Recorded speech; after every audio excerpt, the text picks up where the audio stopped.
Chapter 1129. A total of 150,000 soldiers charged forward like a long dragon, chasing after the five-star army. It could be said that they were invincible. They did not even need Maori regularization to do anything as they continued to advance. Along the way, they could see the corpses of the five-star army soldiers lying on the ground. Unfortunately, most of them were from the Japanese Empire. Although Maori regularization could not bear to see them die, he knew that these people had betrayed them and deserved to die. After thinking about killing all of the Sensei Naganabo's men, it should be the Han people next. He could not help but become excited. The night passed by as they chased each other.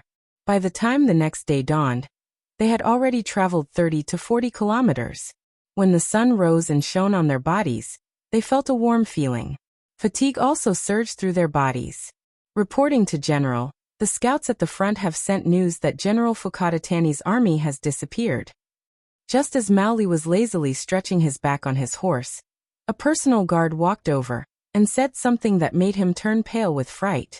Disappeared? Could it be that they ran too fast and lost track of them? Maori regularization felt that something was wrong, but he did not think of the worst possibility. We didn't lose them, but they deliberately hid.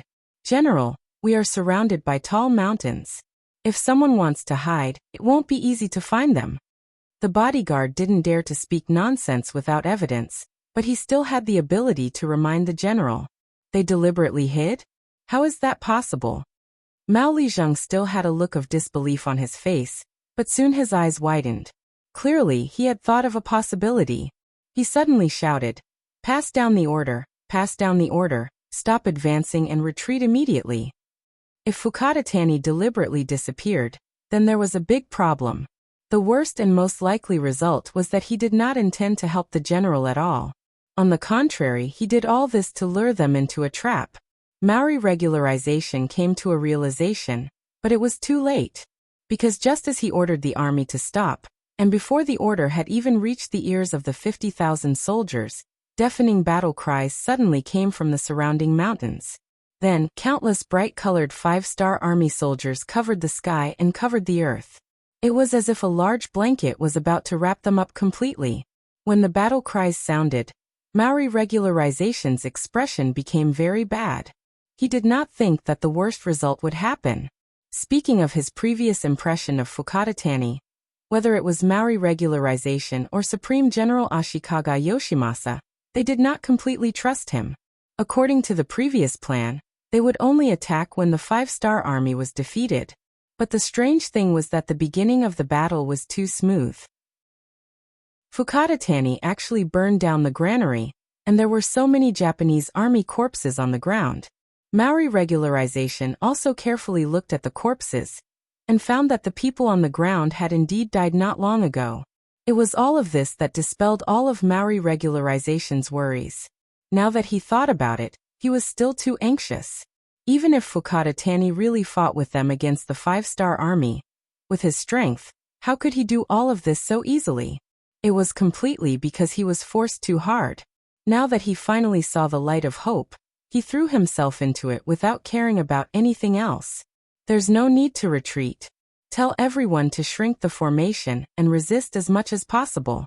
As long as we can hold on for a while, the Supreme General will definitely send troops to save us. Maori regularization was worthy of being a commander for many years. When he saw the qualitative change in the situation, he immediately changed the battlefield strategy.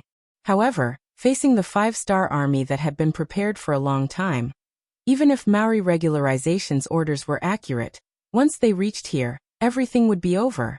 5 foreign divisions, plus more than 100,000 Japanese army led by Fukatatani and Sensei Naganabu, a total of more than 200,000 people. And this was after they were prepared to deal with only 50,000 Maori regularization. There was no suspense at all about the result. The fierce battle began. Countless soldiers of the five-star army rushed towards the Japanese army that was surrounded. The sound of swords clashing could be heard endlessly. Under the great momentum, after resisting for less than an hour, the Japanese army's defensive formation began to show various loopholes. Gradually, the Japanese army began to surrender and kneel on the ground. The outcome of the battle was about to be decided. Not far from the center of the battlefield, Sensei Naganabu looked at Fukada Tani, who was also riding a tall horse, with a trace of envy and said, "Kuin Fukada, this time you have made a great contribution. Bugnam of Gojoseon will definitely record it down." "Ah, Meiji-kun, I'll take your blessings. In fact, Bugnam of Gojoseon has already promised me the benefits I need. I'm very satisfied." When Fukada Tani said this, there was an unconcealable excitement on his face. Yes, the reason why the Maori regularization was surrounded was all because of Fukada Tani's betrayal. Ever since the Maori regularization appeared in front of him and spoke sincerely, Fukada Tani was not moved at all. However, he still pretended to accept everything in order to make a great contribution.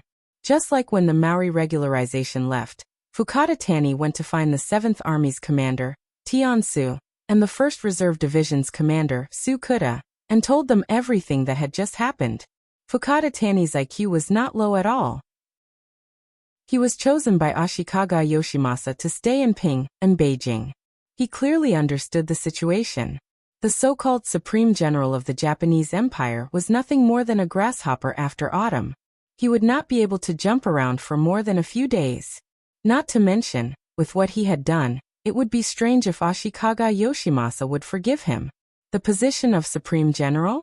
Only a fool would believe it so easily. Cooperating with such a person was simply courting death. Take advantage of your weakness to take your life. At this juncture, the most important thing was to find a way to step on him and maximize the benefits. In order to ensure that his rights and interests were not lost, Fukada Tani took the initiative to find Tiansu and Sukuda to report his work. From this point alone, it could be seen that he was very cautious. It was as if he was afraid that if he only went to find one of the commanders, the matter would be leaked and he would lose the credit. Fukada Tani underestimated Tiansu and Sukuda. The former was the commander of Lungfeng Lu and had a limitless future. The latter was the commander of the 1st Reserve Division and was in charge of 30,000 veterans. His future was also unpredictable. How could these two people steal Fukada Tani's credit?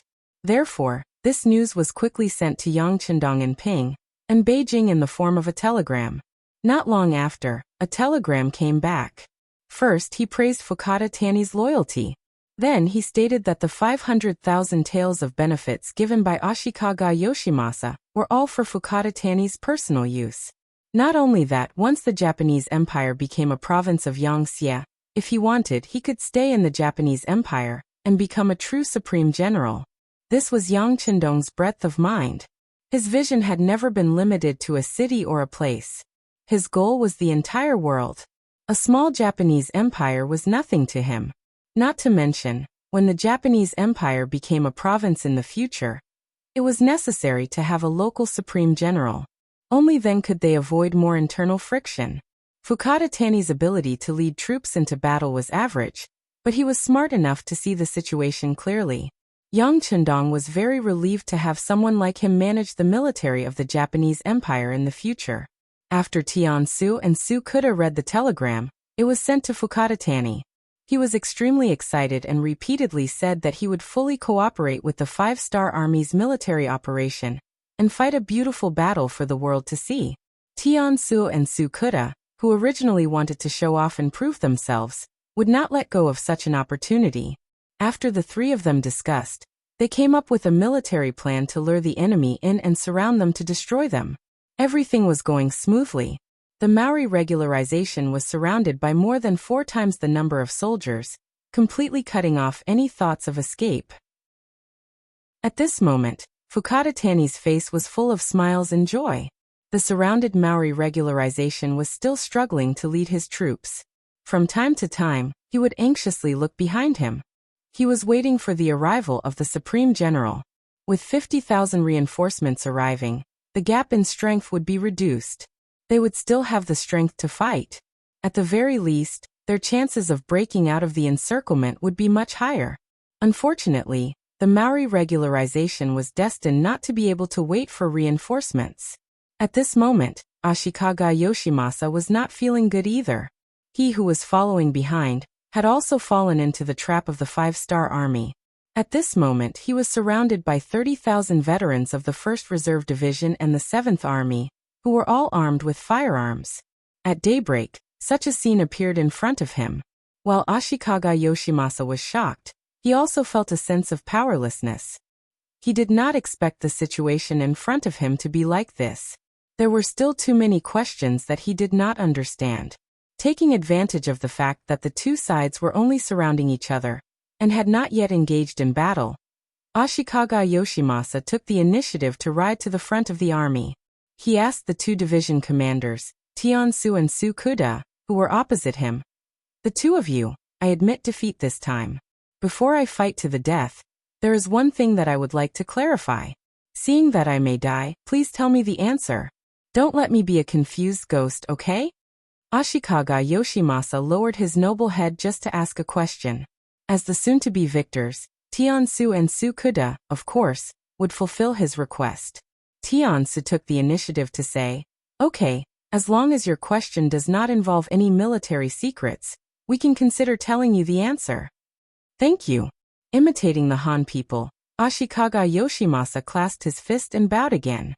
Then he raised his head and asked, "Last night, your camp was ablaze. That should be the rations being burned, right? Also, there were so many corpses on the ground. I saw that they were indeed people who died not long ago. I want to ask, what is going on?" Chapter 1130. If it weren't for the existence of these two facts, with Ashikaga Yoshimasa's suspicious personality, why would he take the initiative to chase after them? If that was the case, they wouldn't be trapped now. These two questions were really puzzling, but they didn't involve any military secrets. After Tiansu and Suku exchanged glances, Tiansu laughed and said, "Okay, then we'll fulfill your wish and let you be a ghost who understands everything. To tell you the truth, the provisions were indeed burned, but it's just moldy food. It can only emit the smell, but it can't be eaten. As for the corpses of the dead Japanese army soldiers, it's even easier to explain. During this period of time, there were many people in your country who opposed our 5-star army. They took the opportunity to burn, kill, and loot, and did all kinds of evil. Because of this, many of them were captured. I just didn't expect them to play such a role before they died, but thinking about it, it's worth it." As soon as Tiansu's voice fell, Ashikaga Yoshimasa's face became very ugly. He didn't expect that those who died were actually his own people who opposed the 5-star army. Those who were supposed to support him were now mercilessly killed on the battlefield, and became bait for his own destruction. This scene was really unacceptable. Ashikaga Yoshimasa sat on the horse as if he was scared silly. Using this opportunity, the 5-star army launched a general attack. Ashikaga Yoshimasa, whose will was affected, no longer had the energy to command the army. Coupled with the all-out assault of the 7th Army, the battle became one-sided from the beginning. Just before the sky turned dark, the main force of the Japanese army who lost the will to resist was destroyed, and most of them were captured. Among them, Ashikaga Yoshimasa and Maori regularization died in the battle. Even before they died, their final plan to escape from the Japanese Empire was not realized. The news of General Ashikaga Yoshimasa's death on the battlefield was spread by some deserters. The Japanese Naval Division General Kuroda Naganori, who was preparing to meet him in Changlu Prefecture, quickly left on a ship, taking 100,000 Japanese Army Navy Division, and disappeared into the vast sea. Even if the 5-star Army Navy Division and Navy Division went all out to chase after him, they still couldn't find him. When the news was passed back to Yang Qindong, although there was a trace of regret, he still gave the order to stop the chase. For the sake of a stray dog who escaped, sending 2 elite Navy divisions to chase after him was meaningless. With the escape of Kuroda, the general situation of the Japanese Empire was already set. The next step was to encircle and annihilate some of the opposition forces in the remote areas, and re-establish the political system. It was not the first time that Yang Shi had occupied other forces, so he was already familiar with the way. In less than 5 days, Du Jin, who had come from Korea, arrived here. He was the governor of a province appointed by Yang Qindong. Judging from the time, he should have received the news a long time ago. At this point, The War of the Japanese Empire lasted 14 months from January 1458 to February 1459. The Japanese Empire became a part of Yangtze's territory and changed its name to Japan Province. The governor was Dujin, and the general was Fukada Tani.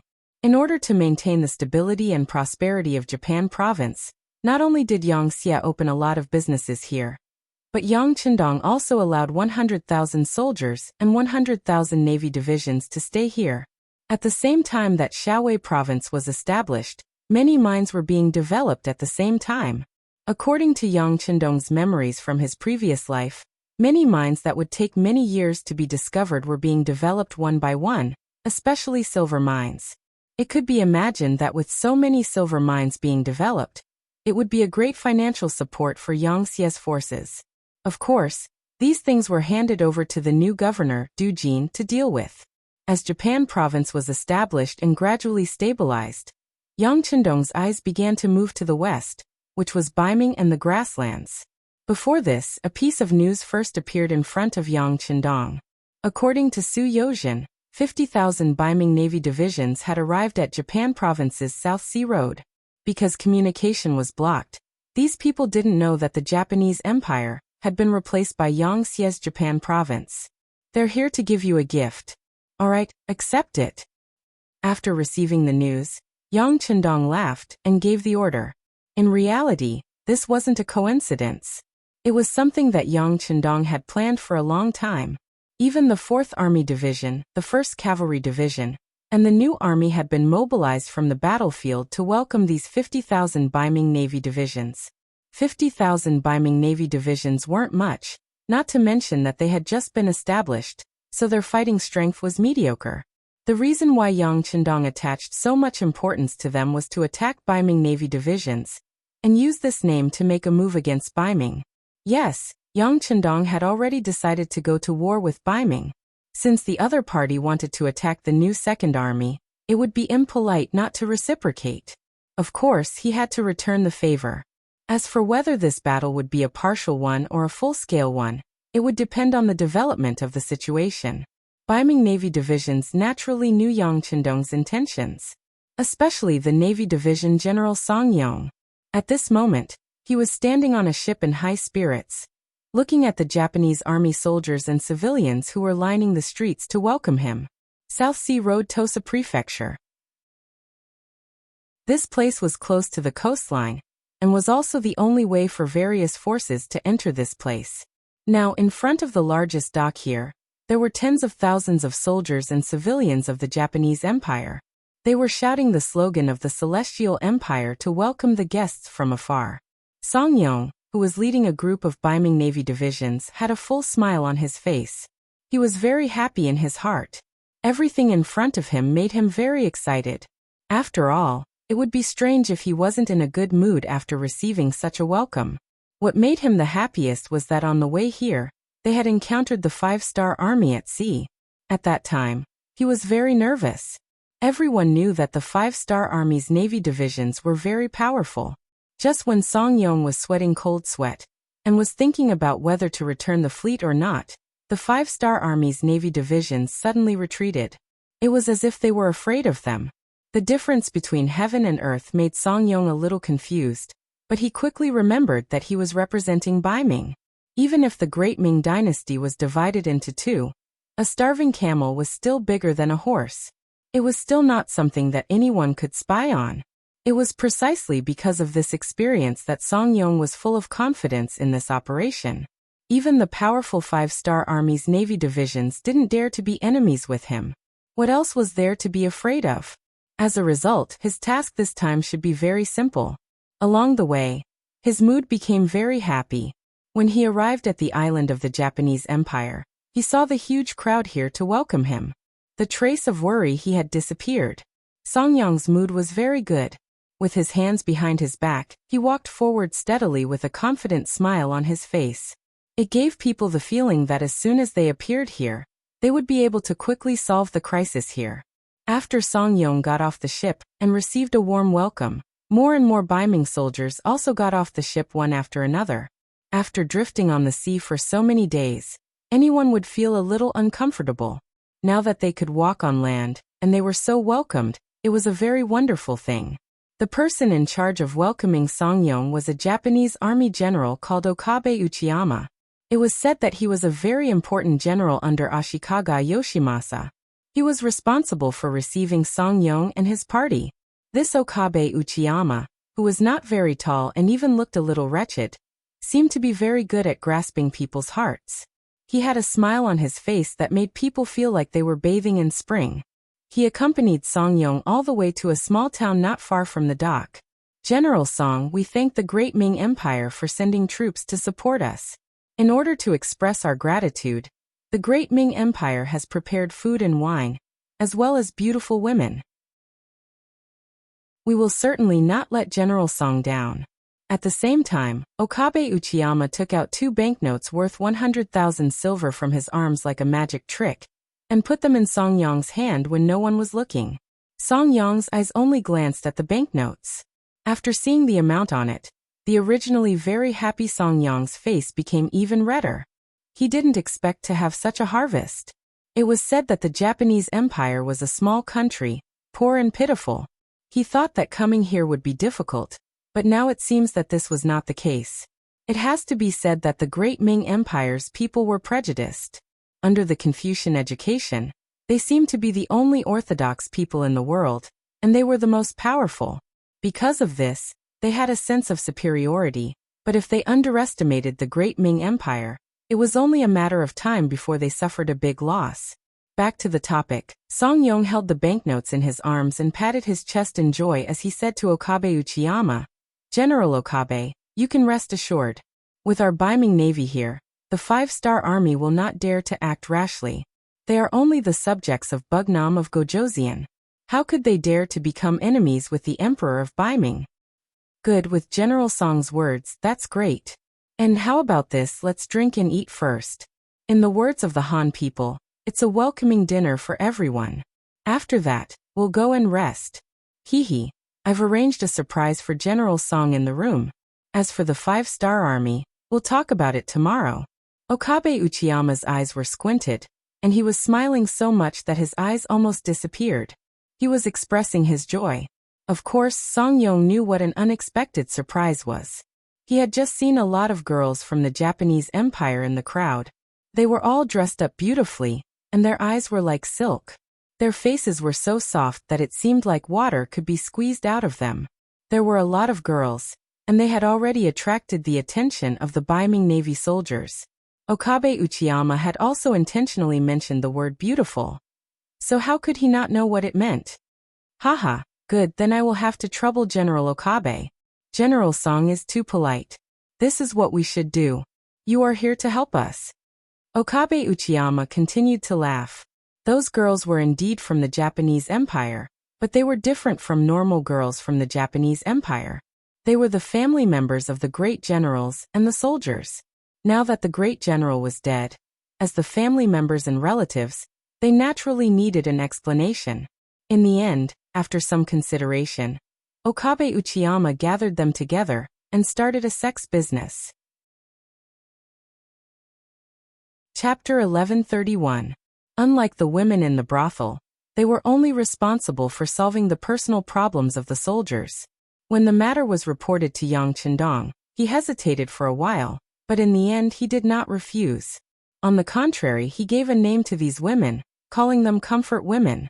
Speaking of which, this was naturally not tolerated by the great Ming Dynasty, and even the thousands of years of Huaxia's Confucianism.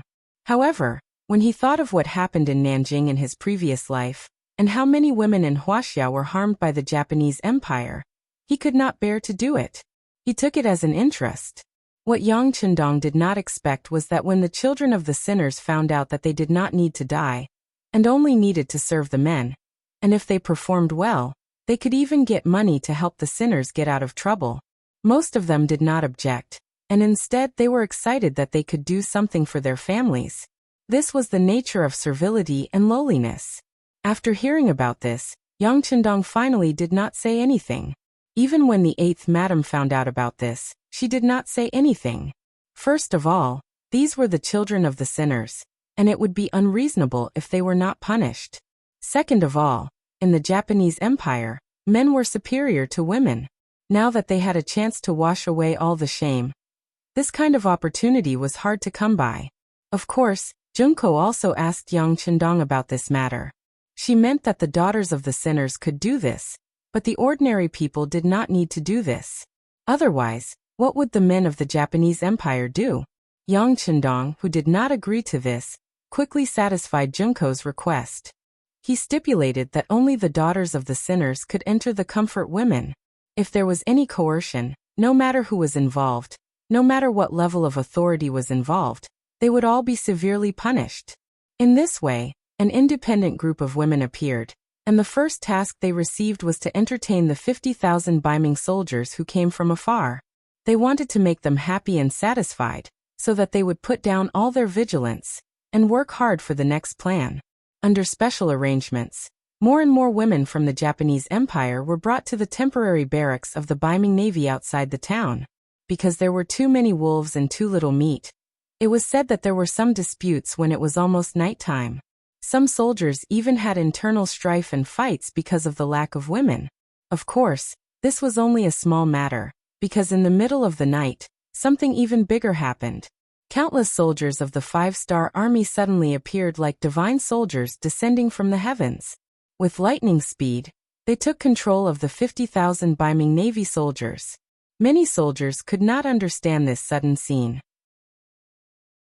Some of them put on their clothes and picked up their weapons to resist, but they were quickly suppressed. In the face of the 5-star army, who was many times stronger than them in terms of both numbers and combat power, and they were completely unprepared, they couldn't even withstand a single blow.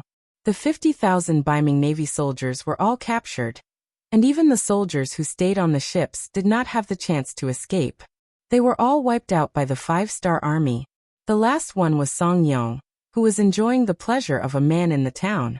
When he was sleeping soundly with a woman from the Japanese Empire in each of his arms, the 5-star army suddenly rushed into his room and made him fall from heaven to hell. The naked Song Yong was pulled out of his bed with his but naked.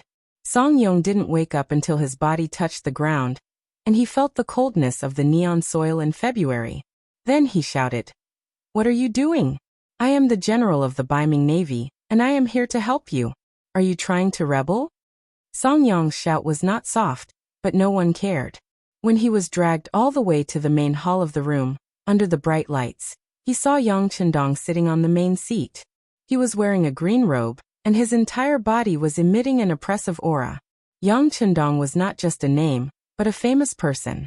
Although there was no photography at that time, there were many excellent artists. Yang Chendong's appearance had long been spread among the people. Song Yong was a general who commanded 50,000 soldiers, and this time, he was going to make things difficult for the 5-star army. How could he not recognize him? So when he saw Yang Chendong sitting on the main seat, his brain instantly short-circuited. He did not expect Yang Chendong to appear here. For a moment he reflexively said, "Bugnam of Gojoseon, why are you here?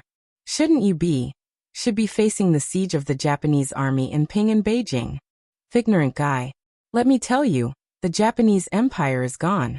Before you could even set foot on this land, it had already been conquered by this king." Yang Chendong's voice carried a trace of ridicule. The dignified Baiming actually sent such a good-for-nothing general to deal with him. He did not know if he should say that the other party was ignorant or arrogant. Like a bolt from the blue, when these words entered Song Yong's ears, he was so shocked that he could not speak. The powerful Japanese Empire was actually defeated and conquered by the 5-star army. He wanted to say that this was impossible, but when he thought of Yang Chendong's previous actions, it seemed that it was not impossible. Especially now that he was surrounded by the 5-star army's generals and soldiers, and there was no Japanese army around. There were also no sounds of killing. This was enough to prove everything. Song Yong was not a general with a backbone. The only reason he was able to be in his current position was because he was smooth and slick. Now that he knew that the situation was not good for him, the only thing he could think of was to save himself. In front of so many 5-star army's generals, Song Yong knelt on the ground and crawled at Yang Chendong's feet. Under the light, his white butt was very dazzling. "Bugnam of Gojoseon, This general was wrong. I should not have come to be your enemy. But all of this was the emperor's will. This general did not dare to disobey. Don't worry, as long as you let me go back, I will definitely not be an enemy of the 5-star army. I am willing to swear. With snot and tears, Song Yong did not have the demeanor of a general at all. But right now, not only did his appearance not make people feel any pity or sympathy, it only made him receive countless disdain. In front of so many generals, if he had some backbone, even if he died, he would still receive everyone's respect. But kneeling and begging for mercy was the most cowardly display. Soldiers were cowardly, while generals were cowardly. It could be imagined that even the general leading the army was like this. It would be strange if they could train qualified and outstanding soldiers. Yang Chendong was also speechless at Song Yong's current appearance. He originally thought that the other party would appear and reprimand him. After all, from a righteous point of view, the other party had received the order of the Emperor of Beiming, while he was just a king. He had even planned to talk back to him, but he never thought that the other party would kneel on the ground and beg for mercy. This made him unable to say a lot of the words he had prepared. Of course, Song Yong's fear of death made it much easier for Yang Chendong to carry out the next military plan. First, he rolled his eyes at Song Yong, who was kneeling on the ground. Then he turned his gaze to Yang Er, who was standing next to him. He then covered Song Yong with a sheet. Although the thin sheet couldn't play an absolute role in this cold weather, it could still cover his face. I'll leave the rest to you. Yang Chendong suddenly lost interest. A person who was so afraid of death, as long as he didn't take his life, he would not refuse to do anything he wanted him to do. After saying this to Beta Persei, Yang Chendong said to the commander of the 4th Army Division, Ling Daqiang, the commander of the 1st Cavalry Division, Tian Hu, and the commander of the new army, Su He, who were waiting at the side. The 3 of you, go back and prepare. The army will set off tomorrow morning. Yes. The 3 generals who had always been arrogant, after hearing Yang Chendong's words, they all respectfully lowered their heads and answered. At the same time, the 3 of them were also very excited. After such a long time, could they finally compete with the Beiming army? After Yang Chendong left, Beta Persei did not leave with him. Instead, he appeared in front of Song Yong, who was kneeling on the ground, with a smile on his face. General Song, it's time for us to have a good talk, but I don't know if you're willing to cooperate. Don't worry. Even if you don't cooperate, I won't kill you. Instead, I'll make you feel worse than death. Although Beta Persei had a smile on his face, Song Yong felt a chill and a sense of danger. He immediately said desperately, General, please rest assured that I will cooperate. As long as you don't kill me, I'll do anything. A few hours later, when the sky had just brightened, tens of thousands of the 5-star army boarded Beiming's ships and disappeared. In just one day, the docks in Tosa Prefecture regained its tranquility. If it was someone who did not know, they would not be able to imagine that this place would be so lively yesterday. Shajing City. Tomorrow was the 20th day, which meant that he only had one night to delay. He had to make a decision whether to surrender or fight. Sitting in the study room, the candlelight reflected on his face. He had only been surrounded for a few months, but at this moment, he looked a lot paler than before. Mental exhaustion was the reason for all of this. Originally, he was just a Mongolian general, and he was even the kind of general who was not valued. In the past, even eating and dressing had been a problem. However, everything changed after meeting Yang Chendong. He was put in an important position and was treated better. Especially the trust he had in Yang Chendong made him feel like he was willing to die for his bosom friend. Especially after he became the commander of the new 2nd Army. He was ready to go all out. He wanted to let everyone know that the 6th young master did not misjudge him. He had such strength, and most importantly, he had such loyalty. Chapter 1132. Everything was destroyed as the 2 cities of Shajing and Jingzhou were besieged. At this moment, the fate of hundreds of thousands of people and tens of thousands of soldiers was in his own hands. Perhaps a wrong decision would cause everyone to lose their lives, or perhaps a wrong decision would allow everyone to continue living. The choice had made Shibi very anxious. He had sent telegrams to Yang Chendong more than once to express his worries. He had also asked him to lead the new Second Army to break out of the encirclement. In this way, the hundreds of thousands of people in the two cities might suffer. Under the heavy encirclement, he could not guarantee how many people in the new Second Army could escape. But at least he did not lower his head. He lived up to the trust Yang Chendong had in him. However, everything came to an abrupt end with a new telegram from Yang Chendong. It clearly said, "The changes in the situation often catch people off guard.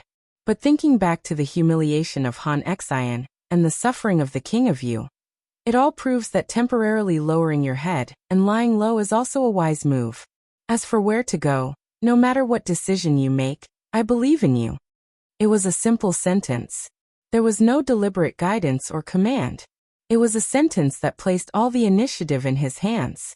But the more it was like this, the more Shibi felt the weight of the responsibility.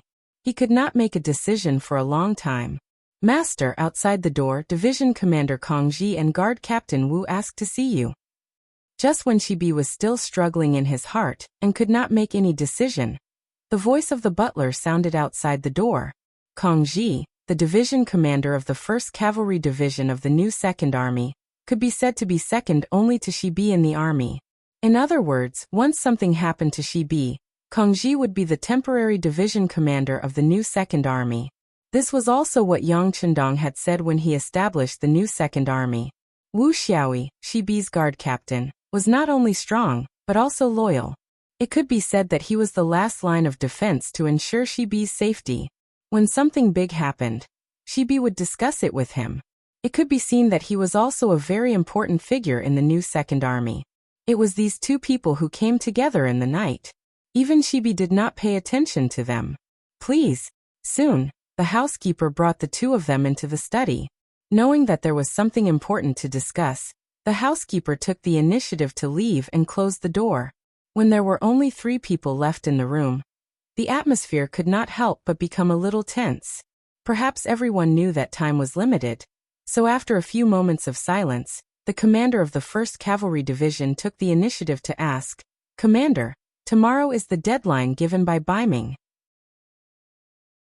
What's your decision?" Shibi didn't answer immediately. Instead, she asked, "What do you two think?" At this moment, the atmosphere in the room became tense again. The 3 of them knew that every decision would affect the life and death of hundreds of thousands of people. But no matter how difficult it was, the decision still had to be made. After Division Commander Kong Ji and the guard captain Wu Xiaoyi looked at each other, the former said, "Commander, Shajing City is now surrounded by Baiming's army. There is a shortage of food in the city. Even the soldiers have changed from 3 meals a day to 2 meals a day. Their combat strength is going to decline. Under such circumstances, we may have to surrender." As soon as Kong Ji finished speaking, the guard captain Wu Xiaoyi on the side agreed. "That's right. We are too weak. If we fight head-on, we won't have a good ending. So I agree to surrender to Baiming." The 2 right-hand men spoke at the same time. After hearing this, Shibi's face became very ugly. She even trembled all over. Obviously, she was very angry. Under such circumstances, Kong Ji didn't seem to see it. He still asked, "Commander, what do you mean?" "What do I mean? Of course I don't agree. So what if we die? At most, we will be a hero again after 18 years. But if we really surrender to Baiming, we will be cutting ourselves off from the 5th Star Army and the 6th Young Master. When that time comes, do you think you can live with your conscience? Even if we survive, we will be struggling at death's door. So, I will never surrender. At most, we will fight until both sides suffer. I believe that with a strong defense, even Baiming's army won't be able to take advantage of us. Even if we lose in the end, we will take a bite out of them." Shibi said these words with a face full of anger. It was completely different from his usual calmness. He was really angry. He didn't expect that the 2 people he trusted the most would choose to surrender. This was what he couldn't stand. With this angry shout, Kong Ji and Wu Xiaoyi instantly became mute. Obviously, they didn't expect that the usually calm and resourceful commander would act so crazily. However, after a few moments, Kong Ji was the first to react. He also said in a very emotional tone, "Commander, Are you really going to choose to fight head-on? Don't you know that if you really do this, it means that hundreds of thousands of people will die? How can you bear to do this? Of course I can't bear to do this, but compared to the sixth young master's importance, I am more unwilling to betray him, even if it means death. Shibi's voice was resolute and decisive. At this moment, it seemed like Shibi had made the final decision. Shibi was the commander of an army. If he made this decision, then the matter was basically settled. Therefore, these words were the final decision. If nothing unexpected happened, Rong Xiao would come to the residence tomorrow and get this result. Kang Ji and Wu Xiaoyi should have been furious when they heard the result. After all, their lives had been lost as well. However, for some reason, not only were they not angry, they even chuckled. Ha ha ha. Ha ha ha. Ha ha ha. Ha ha. Ha ha ha. Xia Biao had been waiting for the two of them to interrogate him, and had even prepared himself for a big fight, when he suddenly heard endless laughter. At this moment, even he didn't know what was going on, so he looked at the two of them. Kang Ji and Wu Xiaoyi stood at attention almost at the same time, then solemnly saluted him. Commander, we are sorry. Just now we were just testing you. In fact, we have the same thoughts as you. We can't let down the 5-star army, and we can't let down Bugnam of Gojoseon. Shibi saw the two's actions. At this moment he finally understood what was going on. He couldn't help but shake his head with a bitter smile. To be honest, the two of you really made me angry just now. I thought there was something wrong with my eyes again. Hee, we can't learn from people like Su Yuan. I was personally chosen by the sixth young master. How could I do such a thing? That's right. First he reprimanded Su Yuan verbally. Then Kang Ji continued. Commander, your choice and loyalty are admirable and we should learn from you. However, the matter of Shajing City cannot be delayed. We must give you an explanation. What explanation do you need? Of course, we refuse to surrender and prepare to fight. This time, Shibi said without hesitation. No. Unexpectedly, Kang Ji, who just said that they couldn't let down the 5-star army and Bugnam of Gojoseon, changed his mind. Commander, we can't fight. If we fight, our new second army will definitely be defeated. Even the hundreds of thousands of civilians in the two cities won't be any better. We can't fight? Then we have to surrender? This time, Shibi was confused by Kang Ji's words. That's right, we can only surrender. Kang Ji's voice was firm as he spoke.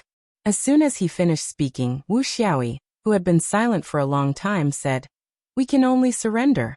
Commander, this is what we think. For the entire night, the candlelight in the study room never went out. As for what the three of them talked about, even the housekeeper who was in charge of guarding the door didn't know. The sky was finally bright, and those who were supposed to come would come. Just after breakfast, the merchant Rong Xiao, accompanied by the infantry division commander Su Yuan, appeared at the headquarters of the new Second Army. Not only them, but there were also hundreds of infantry soldiers who came with them. They were all armed. The appearance of these people was a signal. If Shibi didn't agree to surrender, they would be responsible for protecting Su Yuan and Rong Xiao until they safely left the headquarters of the new Second Army. They were even willing to fight among themselves. In the main hall of the headquarters of the new Second Army, Shibi sat there quietly. Although it was not late for the entire night, his eyes were still bright and full of spirit. At this moment, he was sitting there and watching everything that happened in the courtyard with an expressionless face. Especially when he saw Su Yuan appear with hundreds of soldiers, he couldn't help but snort coldly. Su Yuan, are you planning to rebel? Under Shibi's leadership for many years, Su Yuan was more or less a little afraid. However, when he saw Rong Xiao beside him and the soldiers behind him, he couldn't help but feel a little more confident. Commander, you know that I won't be your enemy. I'm only doing this to protect myself. I knew you wouldn't have the guts to do so. Seeing Su Yuan take the initiative to show weakness, Shibi snorted coldly. Then he looked at Rong Xiao and said, You're here for an answer, right? General, she is wise. You said 20 days will pass, but I wonder what you'll choose. Rong Xiao chuckled and spoke with the attitude of a victor. Sigh. After letting out a long sigh, Shibi did not immediately answer. Instead, he first raised his head to look at the sky before standing up with a sad expression. He walked into his courtyard and knelt on the ground under everyone's gazes. He was kneeling in the direction of the beginning city. Sixth young master, I've let you down. If you want to be angry, you can just kill or torture me. I'm doing this for the sake of the hundreds of thousands of soldiers and citizens. Chapter 1133. Rong Xiao, who was watching from the side, couldn't help showing a hint of fondness in his eyes. He seemed to have thought of the result that the other party was going to give. It seemed that Shibi had made the decision to surrender. If so, he could take down Sha Jing and Jingzhou without shedding any blood. As the executor, he would make a great contribution. At that time, his future would be limitless. As Rong Xiao expected, after a while, Shibi stood up and made the decision to surrender to Baiming, but he still put forward two conditions. First, everything he had now was given by Bugnam of Gojoseon, so he would never be his enemy. He could help Baiming deal with other enemies, except for Yangxia and the 5-star army.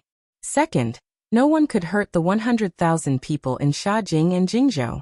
Even if they did something extreme, as long as they didn't rebel against Baiming, no one could be caught, let alone killed. If Baiming could agree to the two conditions, as the commander of the new Second Army, Shibi could draft a letter of surrender to Baiming and announce it to the world. Shibi finally made a decision, and it was a decision that satisfied him. Rong Xiao was already very happy, so he nodded and agreed. General Shibi's two conditions, I agree on behalf of Baiming. Please write the letter to the world now. There's no hurry. Let's talk about it after you write down the two conditions. To be honest, I don't trust you. She looked at Rong Xiao with some disdain. Her eyes were extremely cold. Well said, well said. But before that, shouldn't General Shibi express something first? After all, I can't completely trust you. Rong Xiao rolled his eyes, suppressing the anger in his heart from being looked down upon, and said thoughtfully, Yes, but how should I express it? Shibi asked back. This. Rong Xiao first glanced at Su Yuan beside him, then said thoughtfully, Why don't you give the order to completely hand over the safety of Shajing City to General Su? This way, you can show your sincerity. Although Su Yuan was still the commander of the new Second Army's infantry division, it seemed that he had already surrendered to Baiming. With him in charge of the city's safety, Rong Xiao and Baiming would be relieved. Shibi naturally knew this, so after pondering for a moment he nodded and agreed. Okay, I agree. Ah, good. Rong Xiao couldn't help but laugh when he heard this. Once Su Yuan was in charge of the city's defense, it would be difficult for Shibi to go back on his word. At the very least, if they really fought, Su Yuan would only need to open the city gates and Baiming's army would be able to rush in. At that time, with the advantage of more than 10 times their military strength, victory would definitely belong to them. Forced, Shibi finally made the decision to surrender. Although this was betraying Yang Qindong, it also saved the lives of hundreds of thousands of soldiers and civilians. When the news first spread out from the city, when it came from the mouth of Infantry Division Commander Su Yuan, many of the soldiers and commoners in the city who heard this news all shed tears. Most of them joined Yang Xie's big family later, but even so, they still enjoyed many benefits. They originally thought that their lives would change greatly and become better and better, but the sudden appearance of Baiming's army shattered all their fantasies. Now they had returned to Baiming and became Baiming's people. It was impossible to say that they didn't have any thoughts in their hearts. However, the situation was like this. Facing Baiming's army that was like a wolf and a tiger, what could they do? Were they really going to risk their lives? If that was the case, no one would be able to survive. Rong Xiao acted very quickly. In just 5 days, he received a letter of guarantee written by Baiming's commander, Shi Heng, agreeing to give up the two requirements. Shibi didn't act shamelessly after that. He took out the document that he had written long ago. It stated that the two cities, Shajing and Jingzhou, would belong to Baiming from now on. They would leave the embrace of Yangxia, which was also Bugnam of Gojoseon. After receiving the document, Rong Xiao quickly announced it to the world and spread it widely. First city. In Yangxia City, which was the closest city to Shajing City, the army commander, Tiger's Mane, immediately called for a military meeting when he saw the document written by Shibi. They reached a very unified goal, which was to absolutely not let this happen. They had to leave Shajing City and give it to the new Second Army. No. Now, it should be said that the Baiming army was powerful, and let them know that betraying Bugnam of Gojoseon would definitely not end well. The one who led the troops was Ma Xiangshan, the commander of the new First Army's light cavalry regiment. As a light cavalry regiment, their advantage was that they were fast enough. They could be described as coming and going like the wind. With such an advantage, even if they encountered danger, they had a great chance to escape. Unfortunately, they went out with a face of anger. However, not long after they left the first city, they met Fong Dingshan, who had been waiting here for a long time. Fong Dingshan led the Liaodong Iron Cavalry, which had expanded to 70,000 people, and set up a formation. It was as if as long as they rushed over, they would kill all of them. Although Ma Xiangshan was very angry, considering the comparison of the forces of both sides, and the fact that the Liaodong Iron Cavalry was also an elite cavalry force, in the end, his rationality prevailed over the anger in his heart. He had to order the army to retreat and return to the first city behind him. Without the external force, Shajing City and Jingzhou City fell into the hands of the Baiming army as they wished. In order to achieve the goal of completely controlling these two cities, the Baiming commander Shi Heng, who was now in charge of the security of this area, ordered more than 100,000 Baiming army to enter the two cities. In addition, Su Yuan's infantry division was firmly on the side of Baiming. At this moment, the advantage of the military strength fell into the hands of Baiming. After the fall of the two cities, especially after the 100,000 Baiming army entered, they were not people who followed the rules. Gradually there were some incidents of burning and looting. Perhaps it was because their military pay was too low, and there were many good things in the two cities. Under the greed, there were many open robberies. In just a single day's time, more than 10 shops were robbed, over 100 women were taken, and several dozen commoners were killed on the streets. Because of this, he was extremely unhappy. He wrote a letter to Commander Shi Heng, expressing the resentment in his heart. Unfortunately, even if Shi Heng personally stepped in, he could only control the situation from worsening. As for the Baiming soldiers who robbed and killed before, none of them were punished. Obviously, Baiming had used a compromise. They did not want to anger Shibi and cause a mutiny among the 3 cavalry divisions of the new Second Army, but they also did not want to hurt the morale of their own soldiers. Naturally, Shibi was not happy about this. However, he did not expect that his guard captain, Wu Xiaoi, would actually ride out of the manor alone in a fit of anger. He charged into the Northern Ming military camp in broad daylight and found a few criminals. The Northern Ming soldiers who had killed the commoners did not say a word and killed them with a saber. Wu Xiaoi's actions naturally attracted the anger of the other Baiming soldiers. After being surrounded, he was finally captured alive. Then the matter was reported to Shibi. Shibi was still living in the city lord's mansion, and did not seem to have been stripped of any power. However, when Rong Xiao and Su Yuan appeared here again, their expressions were clearly much more arrogant than before. In the past, they had come to ask for help. However, this time, they came to denounce them, so their aura was naturally different. In the hall, Rong Xiao questioned Shibi. He said that because of guard captain Wu Xiaoi, 4 Baiming soldiers had died. This matter had caused the army to be extremely dissatisfied, and an explanation had to be given. Explanation?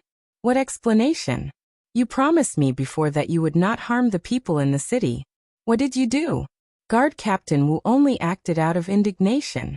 You can say that he was willing to do so.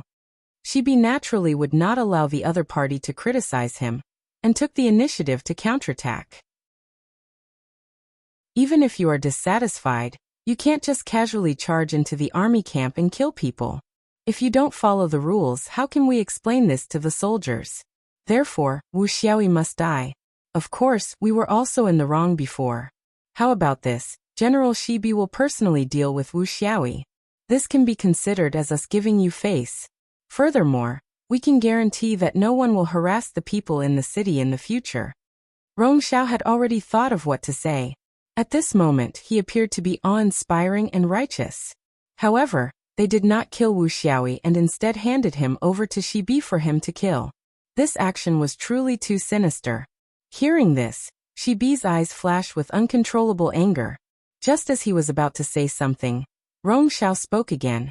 General Shi, don't forget that we agreed before. If someone rebels, then we have the authority to deal with them. Your guard captain actually charged into our Baiming army to kill people. Isn't that no different from a rebellion? Of course, if you can't be ruthless enough to deal with him, then you can hand him over to our army. However, I'm afraid that if we do that, Wu Xiaoyi will suffer even more. Haha. This was a threat. However, Shibi could not say anything. Who told Wu Xiaoyi to be so impulsive? In order to prevent the people in the city from being bullied and for the security of the two cities to return to peace, Shibi had no choice but to agree. Tears flowed from the corners of her eyes as she said, "All right, we'll do as you say." Haha, very good. Shibi finally compromised. All of this fell into Rong Xiao's eyes and made him very happy. He believed that once the news of Wu Xiaoyi being killed by Shibi spread, this new Second Army commander's authority would be suppressed to the lowest level. At that time, even if he had any disloyalty, he would not be able to stir up any waves. Not long after Rong Xiao left, Wu Xiaoyi was sent to the city lord's manor. Following him was the commander of the 1st Cavalry Division, Kong Ji. He knelt on the ground and pleaded with the other guards, namely Shibi's personal guards. Chapter 1134. Although Shibi couldn't bear all of this, he still issued the order to execute Wu Xiaoyi in the end. The execution was carried out in the courtyard of the city lord's mansion. Present were Shibi, Kong Ji, a group of personal guards, and several supervisors sent by the Baiming army. Shibi's eyes were filled with tears, and he shouted the word kill in pain. After laughing, Wu Xiaoyi's head fell to the ground. When the news spread out, the whole city was in an uproar. Everyone felt that there was no hope for the future. Because of this matter, Shibi also developed a grudge with Kong Ji and the other 2 cavalry division commanders. It was said that even if it was his order, the 3 division commanders began to resist. Rong Xiao heard this news in the mansion in the city. Of course, he was very satisfied. He believed that it wouldn't be long before there was internal strife among Shibi and the others. That would be the time to deal with these high-level figures. At that time, it would be the time for them to send people to seize the military power. Sha Jing and Jingzhou seemed to have calmed down. As time passed, when the morale of the army and the people's hearts were slack, they would completely belong to Baiming. And for all of this, the 5-star army didn't seem to do anything, especially the first city. It seemed that they couldn't even protect themselves because after dealing with Sha Jing and Jingzhou, hundreds of thousands of Baiming troops began to surround the first city. An even bigger storm seemed to be about to begin. The new Organdusi area had now been renamed Liaodong by Zhu Qiyu. In the sea town of the Twin City Guard, which was the town that Yang Chendong first came to when he attacked the grassland, it was very lively at the moment. Countless 5-star army came ashore from here. They disguised themselves as Baiming Sea soldiers and entered the town with lightning speed. When the 200 Baiming soldiers guarding the town realized that something was wrong, they were already on the chopping block. The army that appeared here was the 5-star army led by Yang Chendong. Moreover, it was the main force of the army. For example, the army that came along this time was the 4th Army Division, the 1st Cavalry Division, and the new army. In addition, there were also 30,000 C-ranked soldiers transferred from Korea. The 3 divisions of the 4th Army Division had been deployed from the war against the Japanese Empire, and they were only the first batch. Following closely behind them were even more troops that had retreated from the battlefield of the Japanese Empire. As the vanguard troops, these 3 troops became Yang Chendong's fifth forces. Their mission was to open a new passage here that led to the origin city from the outside world. In the past, Liaodong region was part of Baiming's territory. Even if Yang Chendong had any ideas, he would have suppressed them because of the general situation. But now they had already targeted the new Second Army. What was there to hesitate about? It was impolite not to reciprocate. Yang Chendong was not a person who would not retaliate. Compared to other people, he was originally a vengeful person. It was just that many times, the time was not ripe, and some of his ideas had not been formed yet. Looking at Baiming now, Korea and the Japanese Empire had been included in Yang Xie's territory. At this time, Yang Chendong did not have so many concerns. Not to mention, this time, Baiming had provoked him first. Even if he fought back, it could be considered that he had a legitimate reason. Sea-Town became Yang Chendong's first gate when he entered this place. It had to be said that Northern Ming was also filled with talents. Furthermore, this place was very close to the coast. It wasn't that no one had considered the possibility of the five-star army suddenly making a move. Although the probability of this happening was too small in many people's eyes, the nearby city guards still arranged for 200 people to be stationed here. They also prepared enough beacon towers to ensure that if there was an emergency, they would be able to warn the other cities and city guards in advance, giving them enough time to prepare. But obviously, they had miscalculated again. With regards to the situation here, the Yang faction's intelligence department had already investigated thoroughly. They captured Song Yong alive and detained all of the Northern Bright Sea Division, so that they could send their army here without attracting any attention. Now it seemed that this first step was right. At least, the Baiming army outside Sea-Town had not discovered them yet. Young master, what should we do next? Beta Persei stood beside Yang Chendong with his hand holding the hilt of his sword. There was some excitement on his face. Previously, when they were in the Japanese Empire, they had heard that Baiming had attacked the grassland and surrounded the two cities of Shaojing and Jingzhou. It was only because the Japanese Empire's war at that time that they really did not have the spare energy to take care of this place that the Baiming army had been arrogant for a few days. Now that the war in the Japanese Empire had finally ended, it was naturally time for them to take revenge.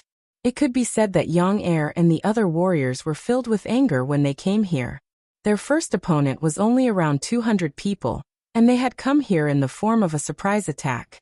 This number of enemies was really not enough to fight, not enough to look at. Hearing Beta Persei's question, Division Commander Ling Daqiang, Division Commander Tian Hu, and Commander Su He all looked at Yang Chendong with shining eyes. Yang Chendong, who had already changed into a black armor, was now riding on the white dragon, looking into the distance thoughtfully.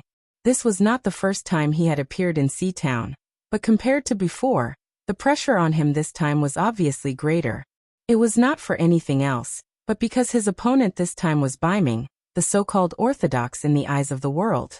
Even if the Great Ming Dynasty was divided into two, Baiming's power could not be underestimated.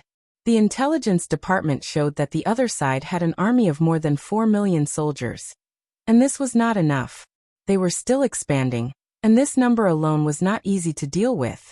Not to mention, Yang Chendong still had so many family members and businesses in the capital of Baiming. Perhaps if his business was gone, he could start again. If his money was gone, he could earn it again. But if his family members were gone, then it would be too late for Yang Chendong to regret. Fortunately, Baiming did not seem to have any intention of falling out with Yang Chendong. At least from the intelligence department's information, his family members were not targeted by Baiming, and even his business was still running. Thinking about it, Yang Chendong was not only Baiming's enemy, but also the enemy of the Southern Ming Dynasty and the Kingdom of Huaraz Yesen. Moreover, he was so powerful that Baiming had to go all out to fight with him. If both sides suffered heavy losses, even if they won, it would be a Pyrrhic victory. At that time, it would only give their opponent an opportunity. This was also the reason why Baiming did not want to fall out with Yang Chendong. They only wanted to eliminate Yang Xie's forces around them, and then vigorously develop themselves. But even if it was this request, Yang Chendong would not easily agree. The grasslands were not Baiming's sphere of influence to begin with. Everything in the first city was obtained by Yang Chendong and his brothers step by step. Why, seeing that the meat was fat enough, now you want to kill it to satisfy your cravings? How could there be such a good thing in the world? From the moment he appeared here, Yang Chendong was already prepared to fall out with Baiming. The only difference was to what extent he would fall out with them in the end. Now that Beta Persei asked, he naturally would not be polite. He nodded lightly and said, "The next step is naturally to fight. Since someone has snatched 2 of our cities and dealt with 1 of our armies, then we will return the favor tenfold. Men, bring me the map." As soon as he finished speaking, Longwei quickly sent the map to Yang Chendong. Then he pointed to the Shuangqing guards closest to Sea Town and said, "Commander Ling, take your 4th Division and set off from here. First, capture this city. Remember, it's best if you don't hurt anyone. Then follow me to the Terran area." "Yes."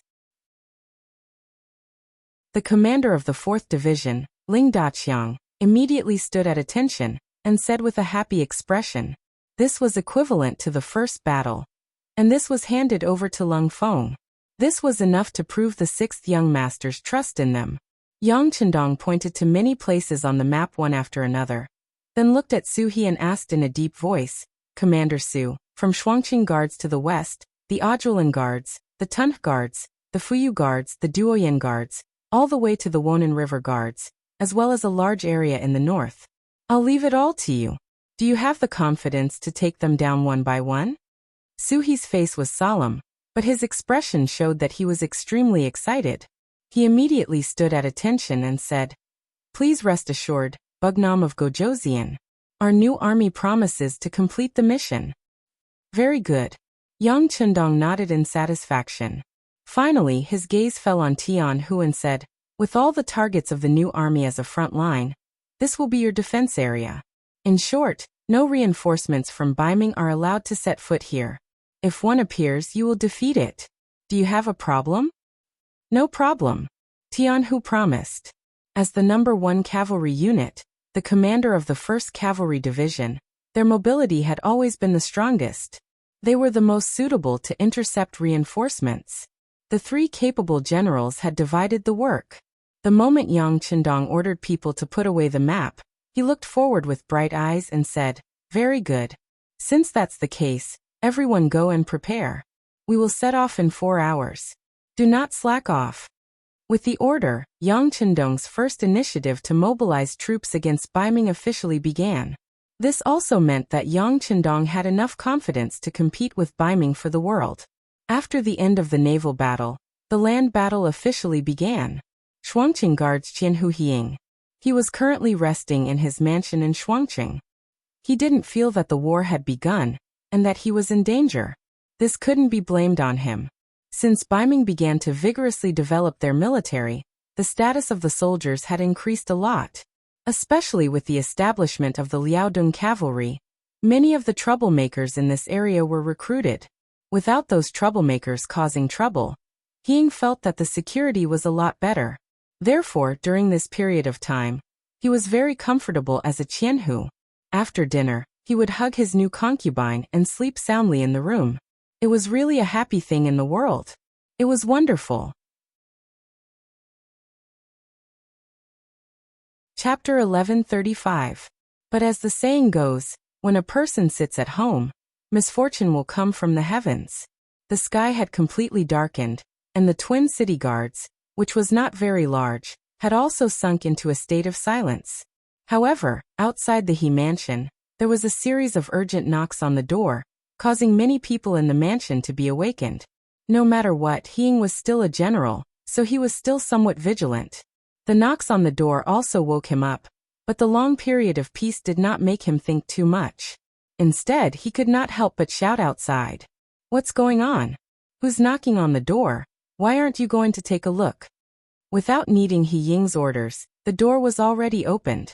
Following that, a military commander rushed into the residence and quickly arrived at He Ying's door. With an urgent voice he said, "Sir, there's someone knocking on the city gates. The person claims to be Navy General Song Yong. Our brothers are not sure. Please make a decision." "Song Yong?" A cry of surprise came from within the room. Hiying had naturally heard of this newly promoted Navy general before. Not only that, he had even seen this person before. But because the difference in status between the two of them was too great, they did not have a deep relationship. Song Yong was here. This made Hiying feel a little confused. No matter what, the other party was a Navy general with 50,000 soldiers. He was just a small Qianhu with 1,120 soldiers. The two of them were on the same level. Why would the other party come to his small twin city guards? His heart was filled with confusion, but Hiying did not dare to delay. He hurriedly put on his clothes and walked out of the room. When he saw the commander who came to report, he could not help but ask suspiciously, "Is it really General Song who came? Did you see clearly?" "This, sir, we are of lowly status. How could we know such a big figure like General Song? We are really not sure, that's why we asked sir to make a decision," the commander said with a troubled expression. Ying thought that his words made sense and nodded. Then he arrogantly raised his head and walked towards the gates of the residence. As he walked, he said, "That's right with your status. You naturally do not know General Song, but I do. Come, follow me to take a look." Under the admiring gaze of the Zongchi, Ying left the manor and arrived at the South City Gate under the protection of several bodyguards. At this moment, more than 100 Baiming soldiers had gathered here. They were all in charge of guarding the place. When they heard that a naval general had arrived, they gathered around out of curiosity. After seeing the arrival of the Qianhu, everyone moved aside, allowing Ying to smoothly walk up to the top of the tower.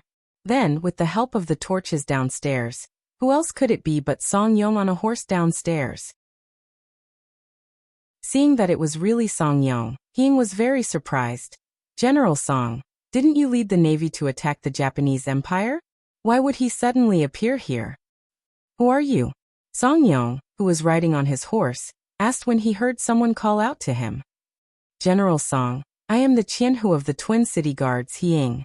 Since there was such an opportunity, Ying naturally wanted to introduce himself.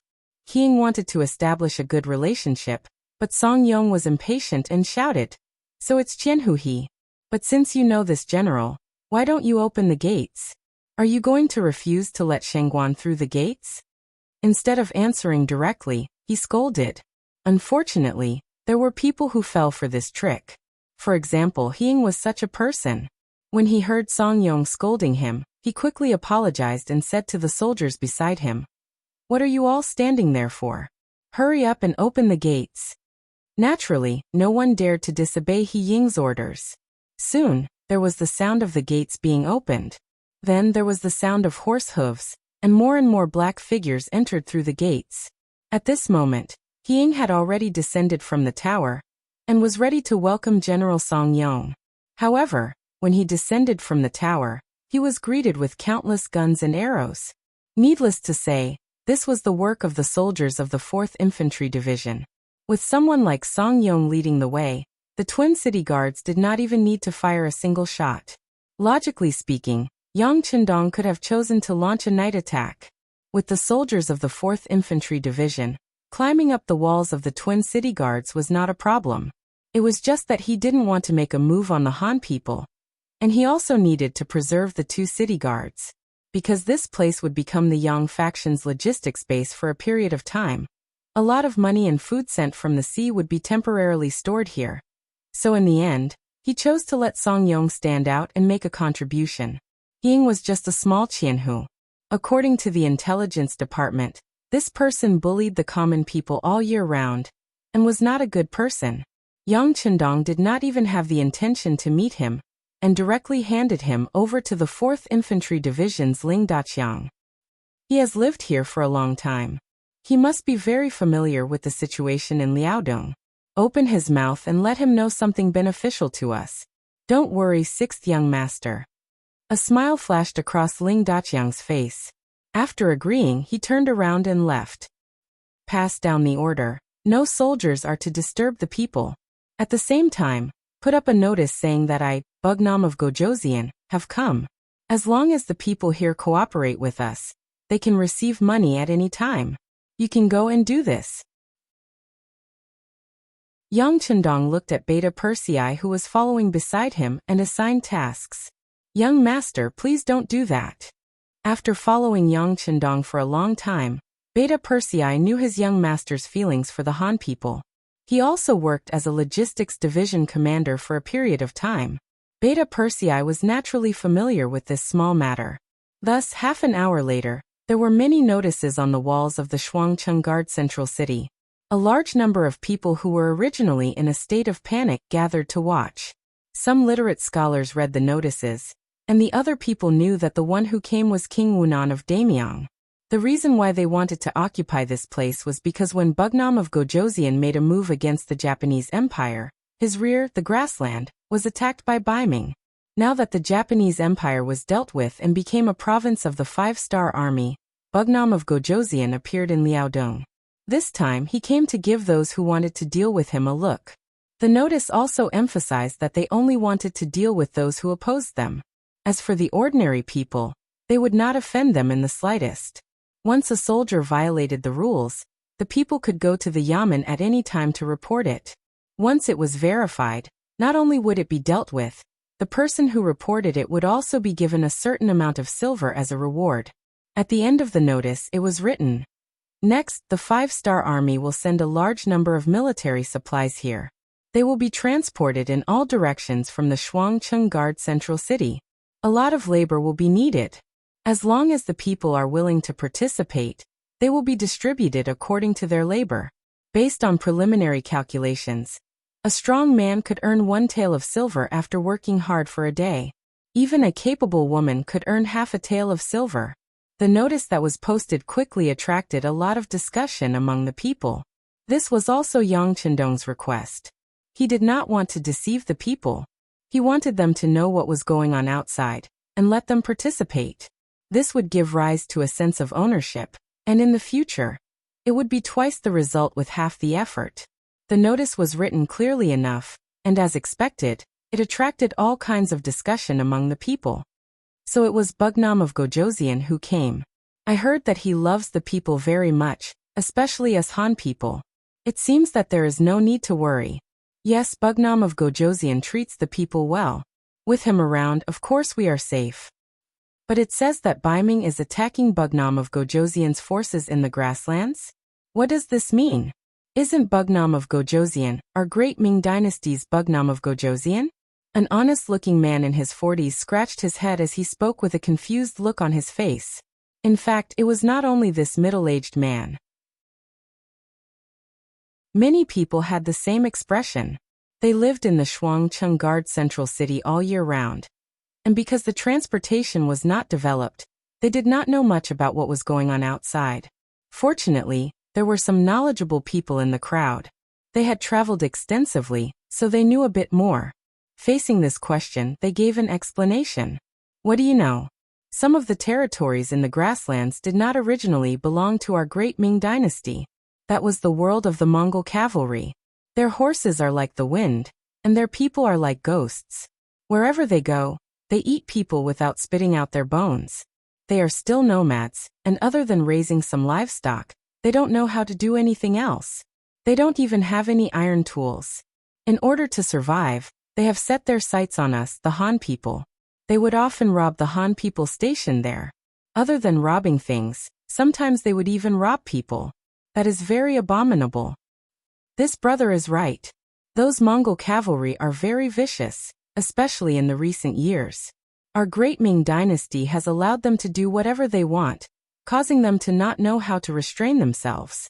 Their actions have become even more vicious. I was also fortunate enough to go to the grasslands. I heard that it was because of the appearance of Bugnam of Gojosian that those Mongol cavalry were defeated. Many grassland tribes were cleaned up because of this, and some were even destroyed. Yes, I went to the Jianzhou Left Guard Central City a while ago. I heard from a friend there that there is a very magnificent city in the grasslands.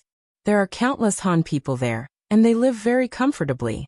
That was built by Bugnam of Gojosian. That friend also said that since Bugnam of Gojosian was in the grasslands, the safety of the Han people was guaranteed. Who knows how many people there have worshipped Bugnam of Gojosian in their homes, saying that they are thanking him. The few people spoke one after another, and quickly told the story to everyone. Most of the Han people who did not know all of this before now knew that Bugnam of Gojosian was actually so powerful. However, a problem appeared. An old scholar who was literate but had never traveled far asked with a puzzled expression, "Since Bugnam of Gojosian is so powerful in the grasslands, and has done so many things for our Han people, why is the Baiming imperial court looking for trouble with him?" Chapter 1136. Seeing that it was the old scholar who spoke, someone at the side laughed. as expected of a scholar. Don't tell me you think that everyone in the world is a good person just because the books are all good people.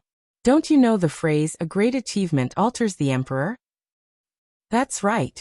Bugnam of Gojoseon is so powerful and powerful. How could he not alert the emperor? It's normal for him to take action to suppress them.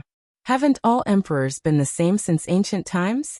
It's a pity that they chose Bugnam of Gojoseon to fight against the Japanese Empire.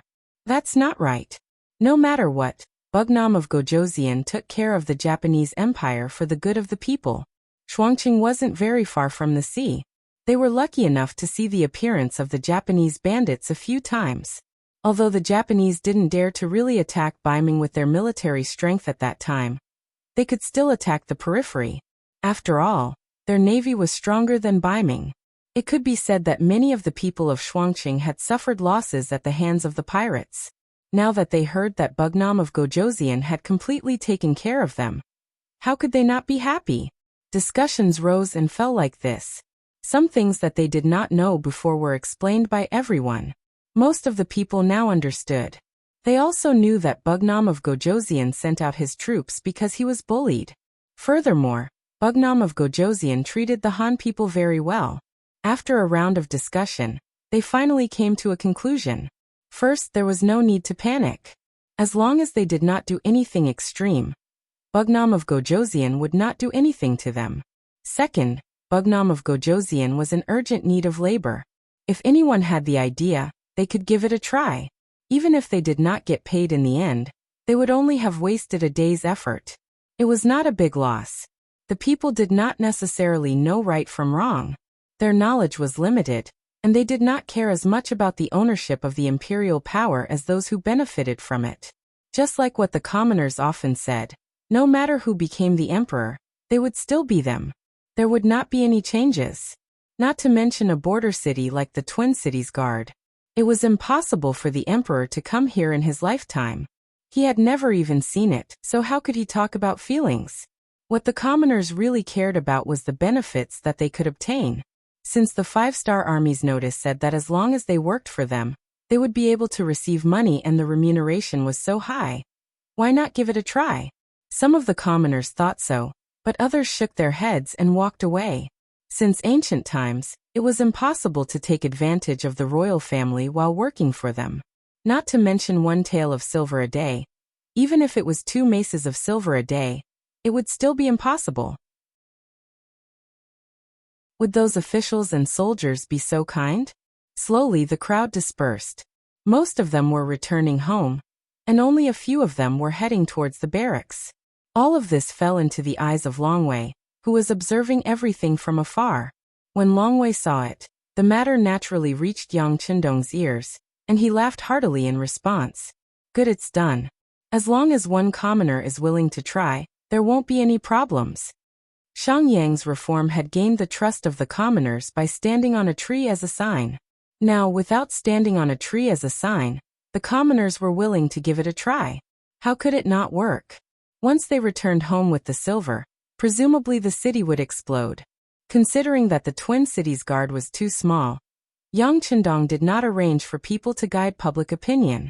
If a stranger suddenly appeared, not only would their words not be believed, but it would also arouse everyone's vigilance. As a result, he let things develop naturally. Even if no one believed what the notice said, he would still use the method of standing on a tree as a sign to gain everyone's trust. Now, it seemed that there were still some daring people who were willing to try. There was no reason for the matter to not work. This was also the reason why Yang Qindong had set the reward so high. It must be known that in a place like the Twin Cities Guard, 1 tael of silver could do a lot of things. Striking while the iron was hot, and letting the commoners drink with the golden and silver cups, Yang Qindong said to Longwei Badaojiang, "Pass down the order. The soldiers who don't need to be trained will enter the homes of the commoners in the city and chop firewood and water for them. If they can do anything, inform Beta Persei to get some food for them." It was now the 3rd month of spring.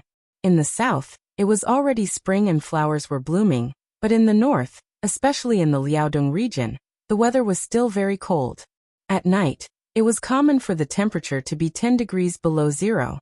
From time to time, there would be heavy snow, as if to tell the commoners that winter was not completely over. For example, at noon today it snowed. Although it was not very heavy, the streets and the courtyards of the commoners' homes were still covered with a layer of white. This gave the five-star army a chance to show off. For a time, their figures were everywhere in the city. In the commoners' courtyards, the snow on the streets of the city was quickly swept away, revealing the originally black ground. At night, the commoners who had worked hard for most of the day walked out of the barracks with smiles on their faces. They did not show the slightest bit of exhaustion from working hard for the day. After working for most of the day, many of them had less than one tael of silver in their hands. This was because they did not work for a day. If they went early in the morning, they would definitely be able to earn one tael of silver. More importantly, working in the barracks, they were even provided with lunch. Although it was not very nutritious, just being able to fill their stomachs was enough. This already made them very satisfied. It was not an exaggeration to say that it was like New Year's. These commoners who had received benefits had already decided that they would go to the barracks to work tomorrow morning. Not only that, they would also call their friends to go with them. Everyone should earn money together. Just like this, when these people returned home, the city became lively again. When the white tails of silver were placed in front of everyone, their previous disbelief was swept away. Some people even regretted that they did not give it a try today. Of course, most of them had already decided that they would go to the barracks tomorrow morning. Not to mention one tael of silver a day. Even half a tael a day was an extremely good thing. Since ancient times, there had been many ways to buy people's hearts, but there were not many that were as simple and straightforward as Yang Chendong's. History had already proven that as long as you were good to the commoners, they would recognize you. It was not impossible for them to even work for you. Just like now, the soldiers worked for the commoners, and the commoners worked for the barracks. In turn, they also received money. Who would object? The twin city guards, who had originally been somewhat nervous because of the city being occupied, quickly calmed down. Not only did they restore their previous order, but everyone was still beaming with joy. They were not affected at all by the fact that winter had not yet left, and the weather was still cold. Their smiles seemed to be able to melt the snow. Taking down the twin city guards was only the first step in Yang Chendong's military operation to occupy the entire Liaodong region. Next, his gaze fell on the Yima River guards in the northeast. It was still the same. Song Yong took the lead and came at night. As long as the city gate was opened, everything would be much simpler. All of this was thanks to the Great Ming's official hierarchy. In front of a superior, a lower official generally did not have any authority to speak. As the commander of 50,000 naval troops, Song Yong's position in the military was not low. At least in the entire Liaodong region, there were very few people who could be higher than him. With him going out to open the city gate, it was always successful. The army was at the front, followed by 30,000 North Korean soldiers. Behind them, the commoners of Twin City drove carriages and were responsible for logistics. This reduced the pressure on the army, allowing them to fight forward wholeheartedly. They did not have to think about other things at all. Naturally, they were able to do things with twice the result with half the effort. Yang Chendong's plan went very smoothly. The new army Suhi did not hold them back. As soon as they appeared, they quickly took down the defenseless Ajuling guards and Tunh guards. Then, they went straight for the Fuyu guards. There was no such thing as an airtight pants. Although the new army's movements were very fast because of the heavy snow, the war horses could not display their usual strength. In the end, a portion of the enemy managed to escape. Then the news spread. The nearby guards finally knew that the five-star army had appeared in the Liaodong region. When the commander of the Jianzhou Left Guards, Chen Dula, received the news that the five-star army had appeared in the Liaodong region, he turned pale with fright. This was a sudden situation that he did not expect at all. He ordered people to ask for help from the Beiming imperial court while he began to prepare his troops for war. The former Jianzhou Left Guards had been taught a good lesson by Yang Chendong. The former commander Liang Xian and the former commander Tang Longtian had both died at the hands of the five-star army. Naturally, he, who had suffered a loss before, was cautious and prepared for battle. He knew the valiant fighting strength of the five-star army and had seen it more than once. Chundula still had lingering fear in his heart. He was even considering whether or not it was better to directly defend the city. However, the newly appointed Commander Tong Long did not think this way. Just by hearing his name, Tong Long knew that he was not a Han person. Instead, he was a combination of the Nuzan clan and Han people. Because of his bloodline, he had shown that he was good at fighting since he was young. After he grew up, he worked hard to perform well. In addition to his family's support, he finally obtained the position of Commander Tong Long. This was a secondary grade 3 military official. Furthermore, Tong Long was still young, not even 30 years old. It could be said that his future was limitless. However, the bad thing was that the position of an official in the Great Ming Dynasty depended on seniority. So what if you were capable? Being young was your biggest weakness. Unless you could make a great contribution, you would have to wait if you wanted to be promoted. Some people could even wait for a few years, a decade, or a lifetime. Of course, the young Tong Long did not want to wait any longer. He urgently needed to prove himself. Originally, he was thinking about whether or not he should sign up for the Liaodong Iron Cavalry. After all, that army was now unhindered in the grassland. It was said that even the powerful five-star army was suppressed in the first city and did not dare to move. An army like this was the place where hot-blooded soldiers like him could realize their ambitions. However, before he could make any decision, the five-star army actually appeared in the Liaodong region.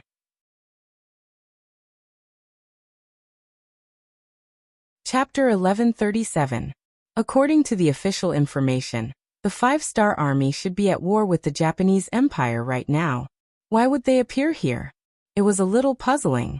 However, Tong Long didn't care that much. He only knew that his opportunity to perform had arrived. After receiving the news, Tong Long first went to look for Commander Chundula and took the initiative to ask for a battle. Unfortunately, he was directly rejected. The reason given by Chundula was that it wasn't the right time to send troops because they couldn't figure out the actual situation of the five-star army. Tong Long walked out of Chundula's mansion with an unhappy expression and went home angrily. The Tong family's status in the Nuzan tribe was very high. In a place like the Jianzhou Left Guard, there was basically nothing that they couldn't do once they wanted to do something.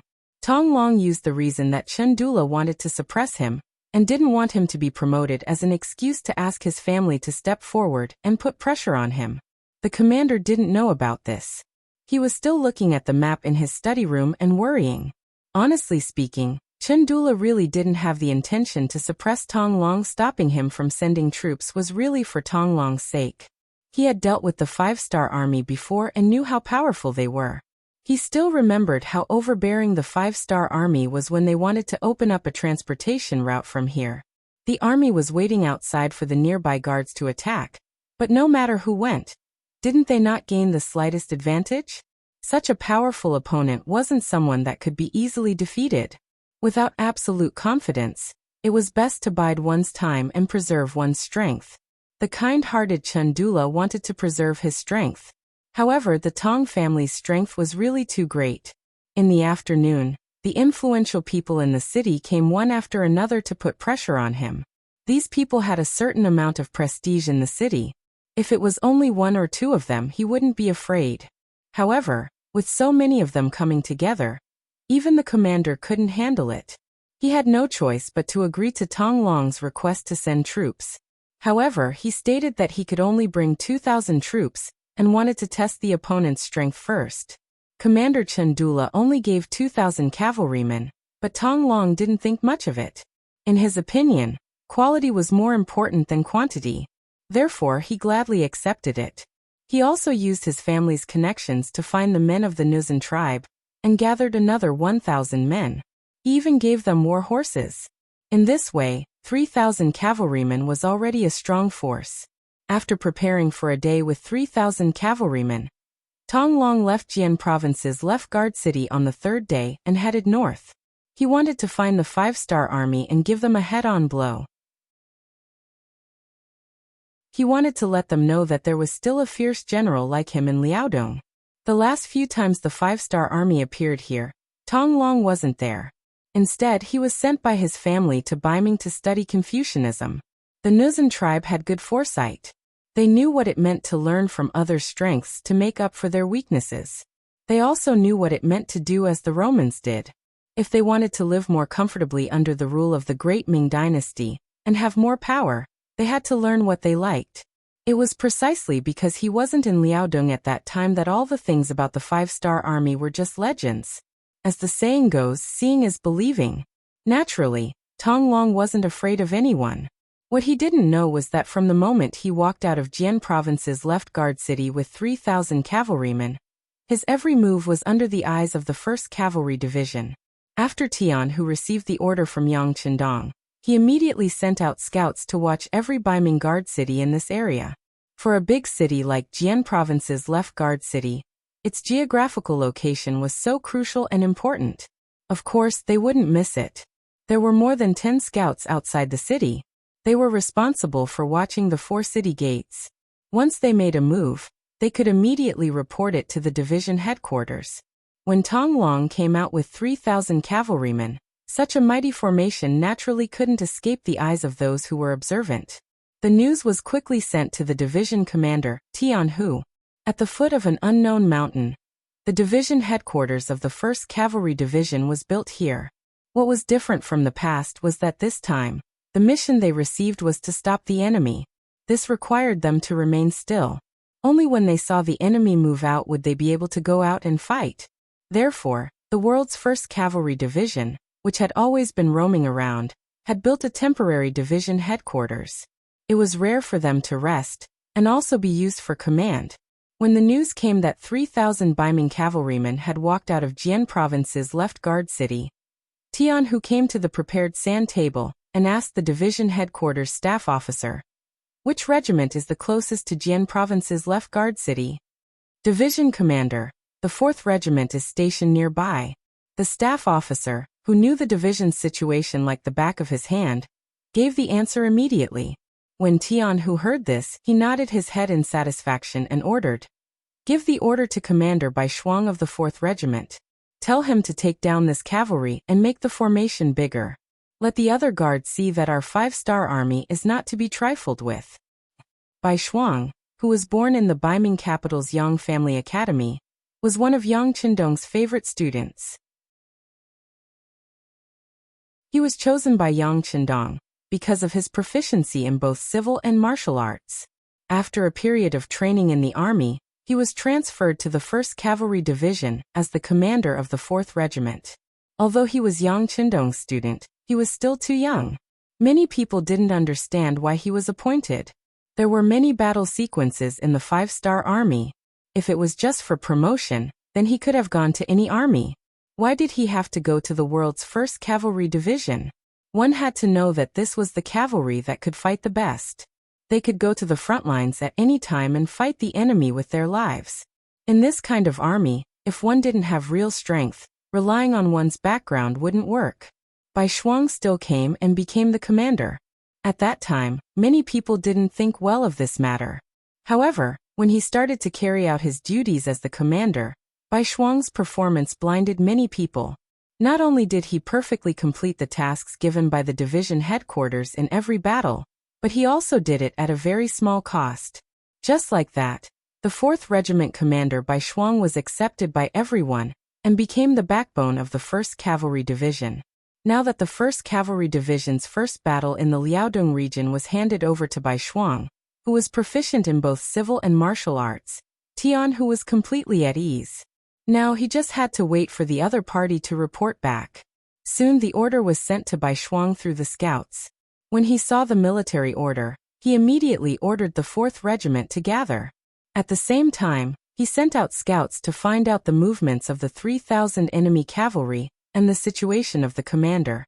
Yang Qindong had said more than once that only by knowing yourself and the enemy could you fight every battle well. He also said that the commander of an army was extremely important. He often represented the character and fighting strength of an army. If done well, a fierce tiger leading a group of mountain goats could even defeat a group of tigers led by a mountain goat. Tactically, the enemy was valued. Strategically, the enemy was despised. It was about making all the necessary preparations before a battle. Even if the battle was a battle that one was completely confident in, one must still make all the necessary preparations. Only in this way could one achieve the goal of winning every battle and obtain the greatest victory with the smallest cost. Bai Shuang, who admired Yang Qindong very much, naturally regarded these words as the truth. In fact, he had always done this. Before every battle, he would do his best to understand the situation of the opponent. He would understand the opponent's identity, background, and personal strength, including their strengths and weaknesses, etc. It was because of this that he was able to quickly gain the recognition of everyone and become the commander of the 4th Regiment, commander of the 1st Cavalry Division. Fortunately, Yang Xie's intelligence network was very complete. They had done detailed investigations on all the famous people. Therefore, it was not difficult to understand them. Just like when Tong Long led his troops out of the city, some of his information was also sent to Bai Shuang. The scouts who rushed back from the front sent over the information regarding Tong Long. There were a total of 3 pages, so Bai Shuang had a better understanding of his opponent. I didn't expect him to be such a talent. Not only is his strength extraordinary, but he also obtained good results when he was studying in the capital of Baiming. There are actually so many people who admire him. After reading Tong Long's information, Bai Shuang could not help but sigh. The introduction in the information was very detailed. Because of this, Bai Shuang felt a sense of admiration. It would be a waste if such a talent was not only used by his teacher. Didn't Yang Qindong always say that it was easy to obtain 1,000 soldiers, but difficult to find a general? Now that such a suitable person had appeared in front of him, if he did not capture him alive, wouldn't it be a waste? Men, bring me the map.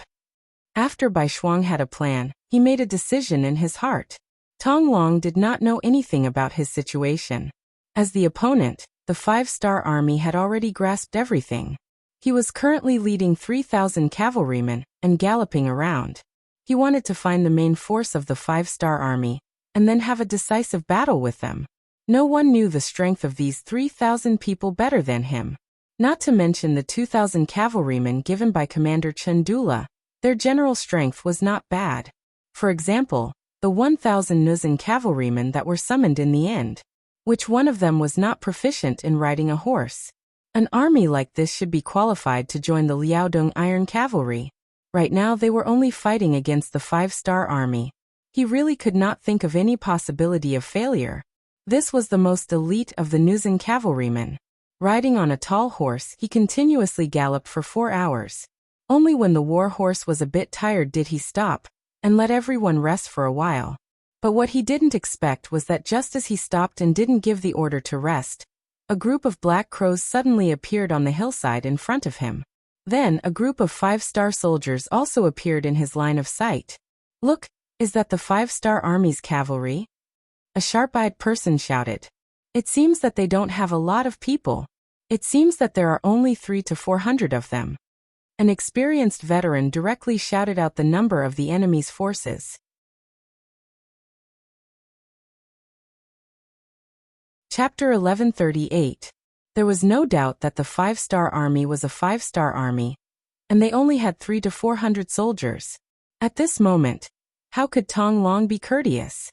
Joy flashed across his eyes, and he shouted loudly, "Brothers, our chance to make a contribution is here. Charge with me." Charge! The 3,000 cavalry shouted at the same time. Their momentum was extremely shocking. When the iron hooves stomped on the ground, the earth trembled. The 3,000 cavalrymen that rushed over attracted the attention of the hundreds of 5-star soldiers that appeared on the hillside. When they saw the enemy charging over menacingly, they only hesitated for a few breaths before turning around and fleeing. It was obvious that they could see that the strength of both sides was not equal. Under such circumstances, it was not a wise decision to fight. Just like this, one side ran in front while the other chased from behind. The two sides chased after each other. One side desperately tried to escape from the misfortune of being caught while the other desperately tried to make a contribution. On this piece of land, more than 6 hours had passed as they chased after each other. The sky gradually darkened. The 3,000 cavalry from Liaodong were tired after running for an entire day. Seeing that the distance between them and the enemy hadn't closed by a bit, many people advised Tong Long to rest. The general idea was that since they couldn't catch up, it was better to have a good rest. Their brothers were too tired. Although Tong Long really wanted to establish this merit, he was also clear that it would be very difficult to achieve his goal by chasing after them like this. Although he was a bit unhappy, his rationality won over his emotions. In the end, he gave the order for the army to rest. However, he didn't give up and arranged for a few dozen scouts to continue the chase. He believed that if he was tired, the 5-star army wouldn't be any better. This idea was not wrong. When Tong Long and the others had just rested for less than an hour, the scouts rushed back and said that the 5-star corps that they were chasing had stopped after seeing that there was no one chasing after them. They were resting on the main road that was 10 miles ahead. They really are tired. Hearing the scouts' report, Tong Long immediately became spirited. He immediately ordered everyone to stop resting and chase after the enemy. They had only rested for a short period of time. Many people only had the opportunity to drink some water and eat some dry rations. They hadn't officially rested yet. However, no one dared to disobey Tong Long's orders. All of them fell into the trap and continued on their way under the guidance of the scouts. After running for 5 kilometers, they saw a wide flat road in front of them. Several hundred 5-star army soldiers were resting. It was a pity that their appearance had the effect of startling the enemy. When the two sides were still 4 miles apart, the 5-star army began to flee once again. Chase. Tong Long didn't want to give up just like that, so he continued to spur his horse. Just like that, after a day of rushing, the chase continued for an entire night. Both sides didn't stop to rest, but as a result, their spirits dropped quite a bit. The sky began to brighten, and the 5-star army could be seen more clearly. However, they were still 4 li away, and it was truly hopeless. General, let's take a break. If we continue to chase like this, I'm afraid we'll never be able to catch up. One of the Baihu who sensed that his warhorse's fur was soaked through couldn't help but speak up. With someone taking the lead, very quickly, more and more voices echoed out. Tong Long, who knew that the law couldn't punish too many people, hesitated for a moment. He was prepared to give the order to stop the chase and take a good rest. However, at this moment, another Baihu suddenly shouted, "Look, their speed seems to have slowed down. It seems like they can't hold on any longer." "Ah, is that so?" It seems like it."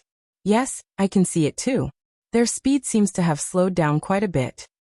"Haha, compared to our riding skills, it seems like they're still lacking." At this moment, all sorts of discussions began to spread. This was equivalent to giving Tong Long a shot of confidence. He immediately laughed and said, "Good, victory is right in front of us. We can't give up. Now is the time to compete with our willpower. Whoever can persevere the most, victory will belong to them. Everyone, charge with me." Another chase began. Just as everyone wished, the distance between the two sides increased from 4 li to 3 li. At the closest point, it was almost 2 li. If it wasn't for the fact that the 5-star army knew that once they were caught, they would definitely be dead, and had unleashed their potential several times to increase their speed, they would have been caught by now. After a day and a night, it was another day. It wasn't until the afternoon when the sun was about to set that the chasing group arrived at the side of a large mountain. At this point, no matter if they were running or chasing, they had all given it their all. If it wasn't for that trace of willpower still causing trouble, everyone would have stopped long ago. Even so, half of the 3,000 Liaodong cavalrymen had already slowed down. Some of them were even swaying on their horses. It seemed like they would fall asleep as soon as the order to rest was given. Talk, talk, talk, talk, talk, talk. Under the setting sun, the sound of armored horses galloping could be heard from the quiet mountain, causing snowflakes to fall from the branches of the trees on the mountain. When Tong Long saw all of this, he turned pale with fright. This kind of sound, this kind of effect, it must be a new cavalry group. If it was his allies, then it would be fine. But if it was the 5-star army, then they would really be in danger.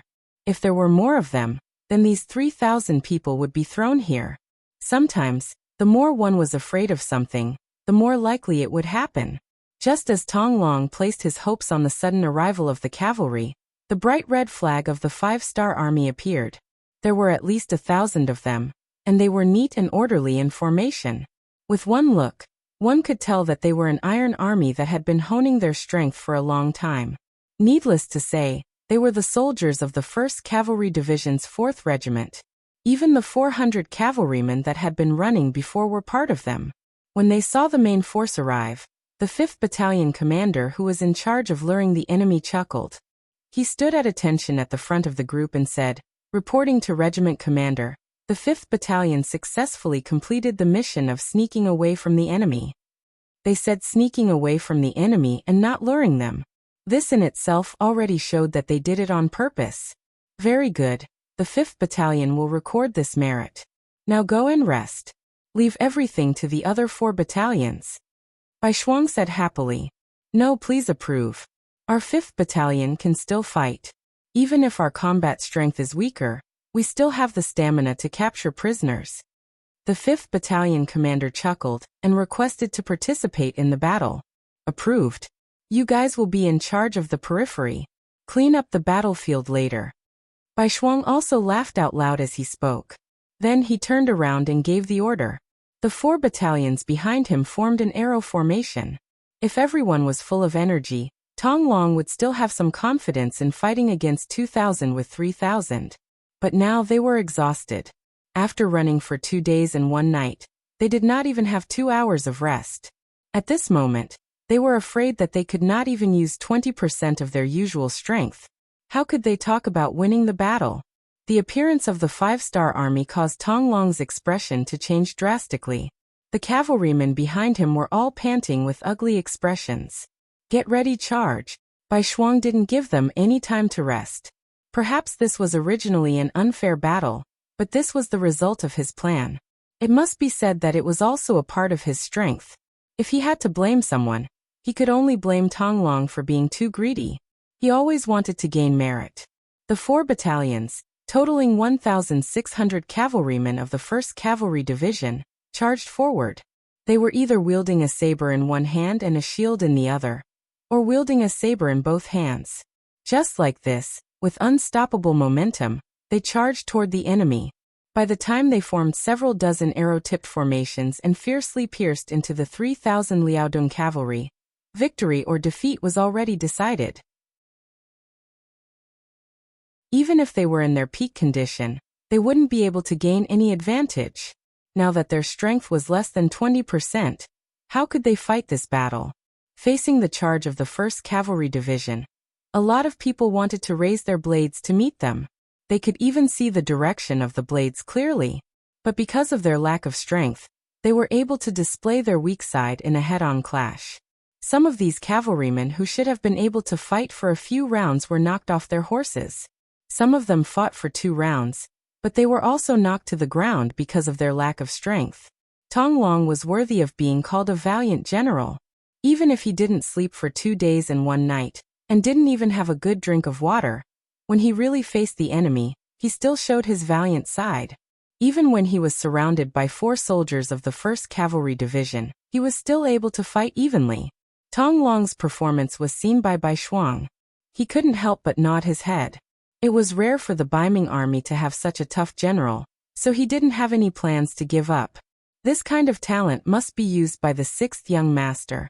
Get out of the way. I'll fight him. Bai Shuang was itching to fight. Most importantly, he was afraid that his soldiers would really hurt Tong Long, so he personally rode over and stood in front of Tong Long. At this moment, Tong Long was panting heavily. Although he didn't lose in the battle just now, he was actually just using up his strength. He couldn't hold on for long, but his pride still made him persevere.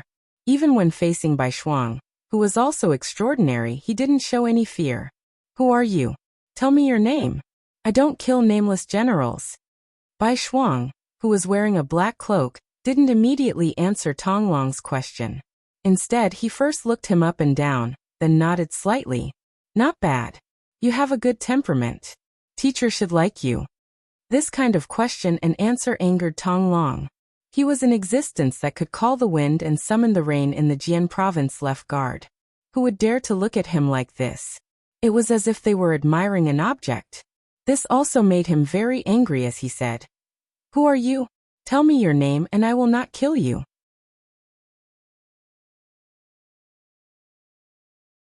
Chapter 1139. Alright, my name is Bai Shuang. I am the commander of the 4th Regiment of the 1st Cavalry Division. If you surrender now, you can still live. Otherwise, I'm afraid that this day next year will be the anniversary of your death. Bai Shuang did as the other party wished and reported his name. Then he looked at the other party with interest.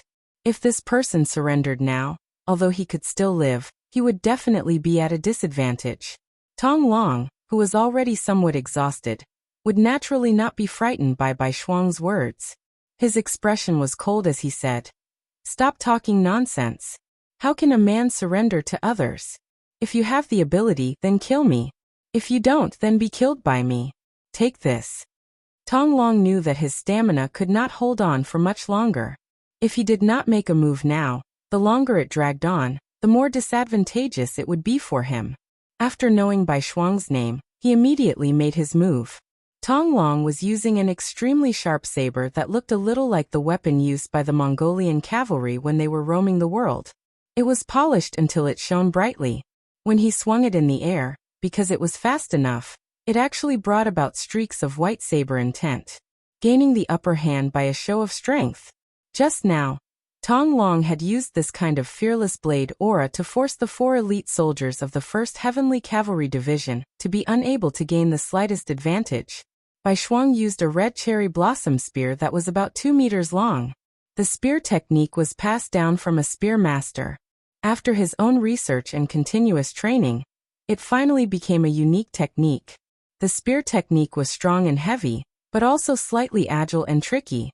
With this set of skills, it was difficult to find an opponent in the entire division. Only the division commander Tian, who could defeat him with the full strength of his twin blades. In weapons, there was a saying that the longer the weapon, the stronger the weapon, and the shorter the weapon, the more dangerous it was. If Tong Long was at his peak, he would be able to exchange dozens of blows with Bai Shuang. It would be difficult to determine the victor. However, right now he had used up 80% of his strength. How could he be a match for Bai Shuang, who was using his full strength? After exchanging 2 blows, the scimitar fell to the ground. The third blow, the long spear smacked Tong Long's back, causing him to spit out a mouthful of blood and fall to the ground. Tong Long fell to the ground and fainted. Immediately, other soldiers came forward and tied him up tightly. Looking at the opponent that he had knocked out, Bai Shuang nodded lightly. Even though they had only exchanged 2 moves, he could still feel that his opponent's strength was not ordinary, and his moves were sharp. Call the medics over, and take a good look at him. We can't let anything happen to him. When Bai Shuang knocked Tong Long to the ground and looked up at the battlefield, the battle was basically over. Apart from a few people who were still resisting, most of the Liaodong cavalry had fallen off their horses. Some had even knelt down and surrendered. It wasn't that he didn't want to fight, but that he couldn't. Under the conditions of hunger and cold, it was already not easy to ride a horse. If they wanted to fight with a sword, especially when facing a strong opponent, they would not have a good ending. Those who did not want to die simply chose to surrender. 2,000 people against 3,000 people, and only a few dozen of them were injured. None of them died. Looking at the opponent, almost 100 of them were killed, and the rest were all captured. Not a single one escaped. Even their general was captured. This was definitely a great victory. Commander, although the opponent this time is strong, if we fight them head-on, we won't be afraid of them. We will definitely win. Seeing that the situation was settled, the commander of the 1st Battalion came in front of Bai Shuang and said unhappily, "What? Do you feel that winning like this isn't fair enough? Let me tell you, on the battlefield, as long as you can defeat your opponent, it's fine. As for what method to use, it depends on the benevolent and the wise. If it's possible, it's best to win without fighting. Do you understand?" "No." The commander of the 1st Battalion, who was about to refute, suddenly heard Bai Shuang say, "That's right. What I said just now was taught to me by my teacher." No wrong, well said. Once he heard that it was Yang Chendong who said it, the commander of the 1st Battalion did not dare to refute. The commander of the 1st Battalion could still give some opinions to the commander, but in front of Yang Chendong, the creator of Yang Xie, who was like a god of war, he did not have the slightest intention to refute. He knew that the commander of the 1st Battalion would have such a reaction. Bai Shuang laughed in his heart and waved his hand. Clean up the battlefield well. Take away everything that can be used. Don't leave anything behind. Just like that, Tong Long was captured. Tian, who purposely got someone to spread the news after he found out about the outcome, as if to shock everyone. In an instant, the nearby city guards all knew about it. When they heard that even a fierce general like Tong Long was taken care of by the 5-star army, and that not a single one of the 3,000 cavalry came back to report, everyone was terrified of the 5-star army. The people who originally wanted to send out troops to try their luck all stopped moving, and stayed in their own cities like cowards. In this period of time, the news of the 5-star army entering Liaodong had been sent to the northern Ming capital in the form of an urgent dispatch. They had just taken down the 2 cities of Shaojing and Jingzhou, and were thinking of expanding their gains and uprooting Yang Chendong's forces in the grasslands. Suddenly, this news was sent to the imperial court and immediately attracted the attention of countless people. Even Emperor Zhu Qiyu was confused. What's going on? Shouldn't Bugnam of Gojoseon be fighting with great General Ashikaga Yoshimasa in the Japanese Empire? For this reason he had sent Song Yong and 50,000 naval troops to help. How long had it been since the battle ended? How did Bugnam of Gojoseon appear in Liaodong? What's going on? And what about the 50,000 naval troops he had sent out? Where were they now? Why was there no news of them? Could it be that they had been destroyed by Bugnam of Gojoseon? That was 50,000 people, and they were at sea. It wasn't that easy to wipe them all out. Why wasn't there a single warship that reported the news? Countless questions appeared in Zhu Qiyu's mind. This unexpected situation disrupted Zhu Qiyu's plans. Because Shaojing and Jingzhou had been peacefully taken back, and he had obtained the 5-star army, Zhu Qiyu was filled with confidence. Who said that Bugnam of Gojoseon was invincible? Didn't he win? Since that was the case, of course, he would continue to work hard to take down Shur City and uproot the 5-star army's forces in the grassland. This idea was quickly approved by the other king of the grassland, Yeshen. On the grassland, Yeshen was really afraid of the 5-star army. At least, every battle ended with his defeat. If he could destroy the 5-star army and replace it with Baiming, it would be great. He believed that it wouldn't be long before he could still be a king. Therefore, Zhu Qiyu didn't have to spend much effort to reach an alliance with Yeshen. The 2 sides agreed that one side would send out 400,000 troops, and the other side would send out 200,000 troops. They would definitely take down Shur City with high walls and drive Yang Xie's forces out of this area. Both sides were mobilizing their troops. After all, it involved an army of 600,000. Just the preparation of food and drink would take some time, not to mention the military supplies. Unexpectedly, something happened in Liaodong so quickly. If it was in the past, Zhu Qiyu wouldn't panic even if Liaodong's predecessor, New Organdusi, was attacked. After all, it was a bitter and cold place in his opinion. Other than being able to ensure the safety of the northern territory, it had no other use. However, it was different now. He had 70,000 Liaodong cavalrymen. They had now become the most elite existence in the Baiming army. They could even scare off the 5-star army. How could such a powerful army, the headquarters of such a powerful army, a place where countless brave warriors could be produced, how could they just watch as it was lost? He couldn't lose Liaodong, and he couldn't let Yang Chendong use this opportunity to open a supply route. Zhu Qiyu immediately ordered a court meeting. He wanted to gather all the officials to discuss a solution to the problem. For this court assembly, in order to achieve the effect of everyone working together, Zhu Qiyu specially allowed all 4th-ranked officials and above to participate. The same went for 4th-ranked generals. In order to maintain balance in the Great Ming Dynasty, the status of the generals was usually not very high. Most of them were even regarded as boorish. Sometimes, Even a second-rank general's status was not as high as a fourth-rank civil official's. Usually, during the court meeting, there were even fewer opportunities for the generals to participate. This time, Zhu Qiyu intended to raise the status of the generals. From this point alone, it could be seen that Zhu Qiyu was really anxious. The expansion of the court assembly this time had indeed attracted many officials to participate. Just looking down from the dragon throne, it was a sea of black crows and crows. There were more than 200 people. Looking at so many officials below the stage, Zhu Qiyu smiled and breathed a sigh of relief. He didn't believe that with so many talented people, he wouldn't be able to defeat a small bugnom of Gojoseon. In his joy, Zhu Qiyu looked at Jining, who was standing to the side, and nodded. The court meeting began. There was no need to talk about the topic. Those who were able to appear here naturally knew what was going on. Thus, from the beginning of the court meeting, there were officials who continuously gave suggestions. Each and every one of them spoke endlessly, as if each of them had thousands of ideas in their hearts. However, if one were to listen carefully, they would discover that most of their words were flattering Zhu Qiyu and flattering her. The general idea was that although the king was strong, how could he dare to face the emperor?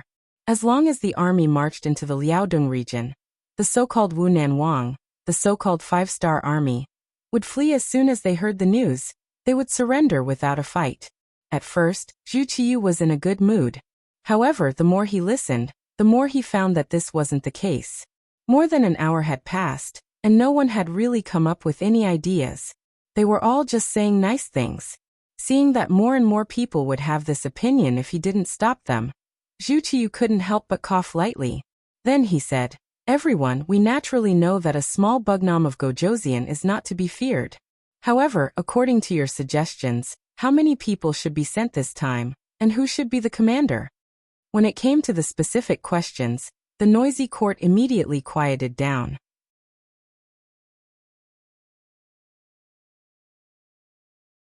Chapter 1140. Most of the people who could come here were civil officials. They either relied on their writings, or relied on their family's influence to get to their positions. Some even relied on some shady means to get to their positions. But no matter how they entered the court, most of them had a common characteristic, and that was that they could speak but not act. It was undeniable that Confucianism could indeed teach people to be good, and change the wildness in a person's heart. There were also other benefits, but the drawbacks were equally obvious. Some things were too rule-abiding. After a long time, they would become complacent. It was like moving their mouths and talking. They dared to comment on anything. Some of them even dared to criticize the emperor. But when it came to practical matters, they really couldn't do it. This didn't mean that they didn't have the ability, but because when two sides fought, the other side wouldn't listen to you. If there was a disagreement, they would draw their swords. This wasn't something that these scholars who studied Confucianism could compare to. It was important for people to know their own limits. If they knew that they couldn't do something, but still insisted on standing up, then it wasn't taking responsibility, but showing off. To put it bluntly, it was no different from courting death. It was just like the Tumu Fortress incident back then. How many civil officials of northern Ming had died? Among them, there were many who were truly talented. However, in the face of the ferocious Wala cavalry, were their eloquent tongues really of any use? No. After the previous incident, the imperial court was much quieter this time. For a time, Zhu Qiyu, who was originally full of hope, suddenly had an ugly expression. Just now, when everyone was talking so excitedly, he thought that they had already thought of a countermeasure. But now, it seemed that this wasn't the case at all. His gaze swept past the civil official group and naturally landed on the military general group, which had very few people. When it came to specific matters, especially when it came to leading troops to war, it still depended on the generals. But what made Zhu Qiyu a little disappointed was that even these generals who practice martial arts didn't take the initiative to stand up at this moment. Instead, they all lowered their heads and pondered about something, as if there was something valuable under their feet that was worth attracting. The Great Ming Dynasty had a long history of valuing literature and despising the military. It wasn't something that could be changed overnight. Although because of the changes in the political situation, The status of the generals had increased, but there was still a big gap between the two sides. Let's use a simple example. What is the most important thing in a war? Some people might talk about the morale of the soldiers, some would talk about the bravery of the generals, some would talk about whether this was a battle of justice, and some would talk about the right time, the right place, the right people, and so on. But the real key was logistics. In other words, it referred to the supply of food, fodder, and weapons. Think about it. If an army that was capable of fighting did not have food to eat, and only had wooden sticks in their hands, how could they fight the enemy? How could they use their teeth to bite the enemy? Tear it apart with your bare hands? Thus there was a saying that war was a war for money.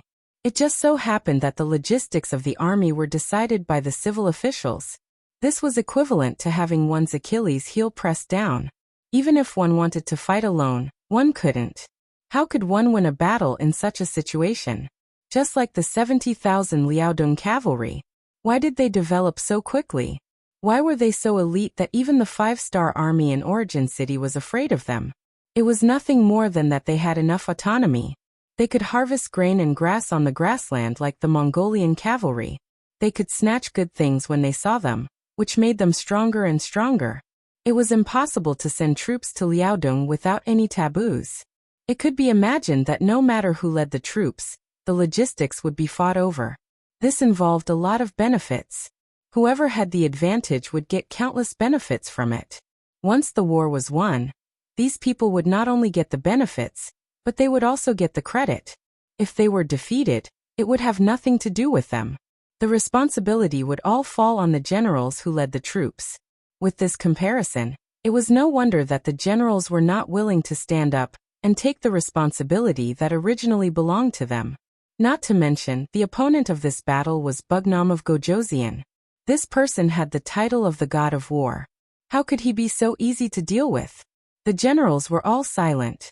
Zhu Qiyu was a little angry. Before he could say anything, the civil officials at the side had already launched an attack. Perhaps they also felt that the contrast between just now and now was too big. They were afraid that the emperor would vent his anger on them. Therefore, they were ruthless and as unpleasant as they could be. What's wrong? Aren't you generals? Your duty is to go to the battlefield and kill the enemy. Even if you die on the battlefield, you won't hesitate. This is your destiny. That's right. Isn't it your duty to send troops to war? Why are you afraid of death now? None of you dare to accept the challenge.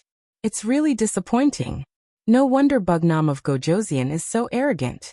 It's all because of you useless people. You useless things. You really don't know what to do. You really make people look down on you.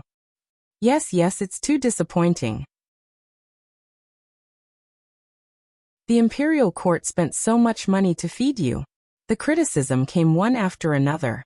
It was as if they couldn't show their righteousness if they didn't step on them. In just a short while, the generals' faces were as red as a monkey's buttocks. Some of the more thin-skinned ones wanted to find a hole to hide in. This was really like the saying, those who enjoy the show are not afraid of things getting out of hand. Faced with the criticism of the entire civil officials, a general called Li Tong finally couldn't take it anymore. As a second-grade general in the imperial court, he naturally had his own personal pride. Especially now that the status of a general was rising step by step, he was very optimistic about the future. More than once, he had told the other generals in private that spring was coming for the generals. But now, before he could achieve his goal, he was being slandered in such a way. He was really angry. When he saw that the other generals and colleagues were all evasive and didn't even dare to fart in front of the civil officials, he angrily stepped forward and said, "Your Majesty, this subject is willing to lead the army, but I have a request." Finally, someone was willing to take the initiative to step forward. Naturally, Zhu Qiyu was overjoyed. When he looked at the person, even his gaze became much friendlier. "Oh, generally, I don't know what request you have. Why don't you tell me? I hope that the matter of the provisions will be managed by the officials I've chosen." In this way, Li Tong boldly made his request. Just as he was about to continue speaking, he didn't expect that the civil officials had already exploded. "How is this possible? This is against the rules. Then won't everything be decided by you generals? Once you have disloyal thoughts, how can you control it? Absolutely not. If something really happens, it will be a big matter. It will be much more dangerous than the matter in Liaodong. Yes, we absolutely can't agree. The discussion rose again, followed by a group attack. Li Tong, who wasn't good with words, was instantly drowned in a sea of verbal attacks. This time, not only would the civil officials not agree, but even Emperor Zhu Qiyu wouldn't agree. As an emperor, as a monarch, how could he control his army? Wasn't it shown by eating, drinking, and defecating?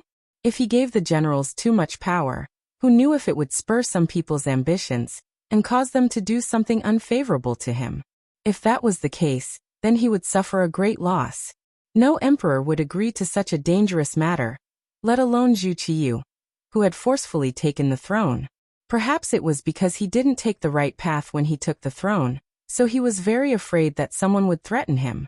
It was even more impossible for him to agree to Li Tong's request. Shaking his head, Zhu Qiyu said with an unquestionable tone, "Generally, you've heard everyone's reaction. We absolutely can't agree to this matter." Zhu Qiyu's words set the tone for the matter.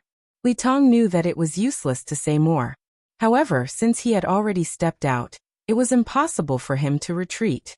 He could only cup his hands and say, "Since it's like this, everything will be decided by your majesty. This subject will only be responsible for leading the troops to fight." Li Tong was forced to accept the challenge. In a situation where no other generals stepped out, Zhu Qiyu finally appointed him as the general leading the troops.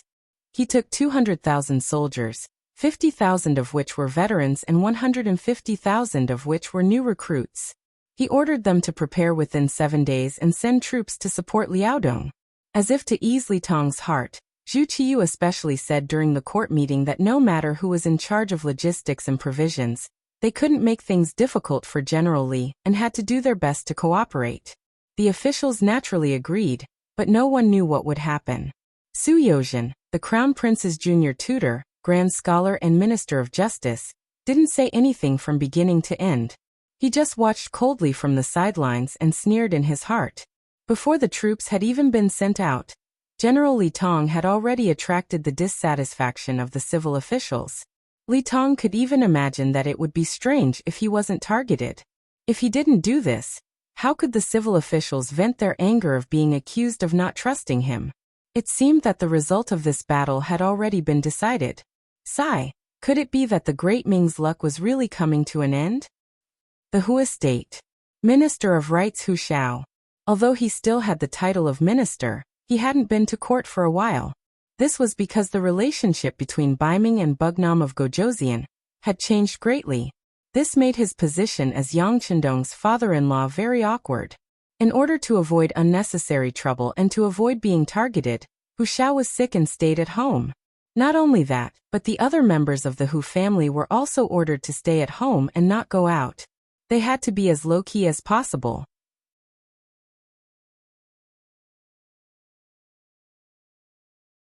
Chapter 1141. Although he had not left his room, he was still able to receive news of what had happened in the imperial court. Hu Shao had been the Minister of Rights for many years, and his students were spread all over the world. He naturally had many sources of information. It was precisely because he knew what had happened in the imperial court that Hu Shao, who was with his son in his study, fell into deep thought. Hu Zhongning also knew what had happened in the imperial court, and he was much more nervous than his father. "Father, the emperor is about to move against Shandong. Will we be implicated? How about I go find the 5-star army in the city?" "There's no need for that. It's not time yet." Hu Shao slowly opened his eyes, a faint smile on his lips. It was clear that everything was under his control. "Son, don't think that we'll be in danger if we really start fighting. It's said that even when two armies fight, they don't kill the envoys." "But father..." Seeing that Hu Zhongning was about to say something, Hu Shao waved his hand and said, "Relax. Since Zhu Qiyu was able to become emperor, he's not so foolish. He's keenly aware that before he destroys Bugnam of Gojoseon, he won't be able to touch us. Otherwise, he doesn't even know what the consequences will be. On the contrary, The more victories Bugnam of Gojosian wins on the front lines, the more apprehensive the emperor will be, unless it's time for a life-and-death struggle. As long as we don't stir up trouble, nothing will happen. The older the ginger, the spicier it was. Hu Shao was so confident not only because of his thorough analysis of the situation and his deep understanding of Zhu Qiyu's personality, but also because of two other reasons. First, Su Yozhen was in the imperial court. If something really did happen, he would definitely inform him.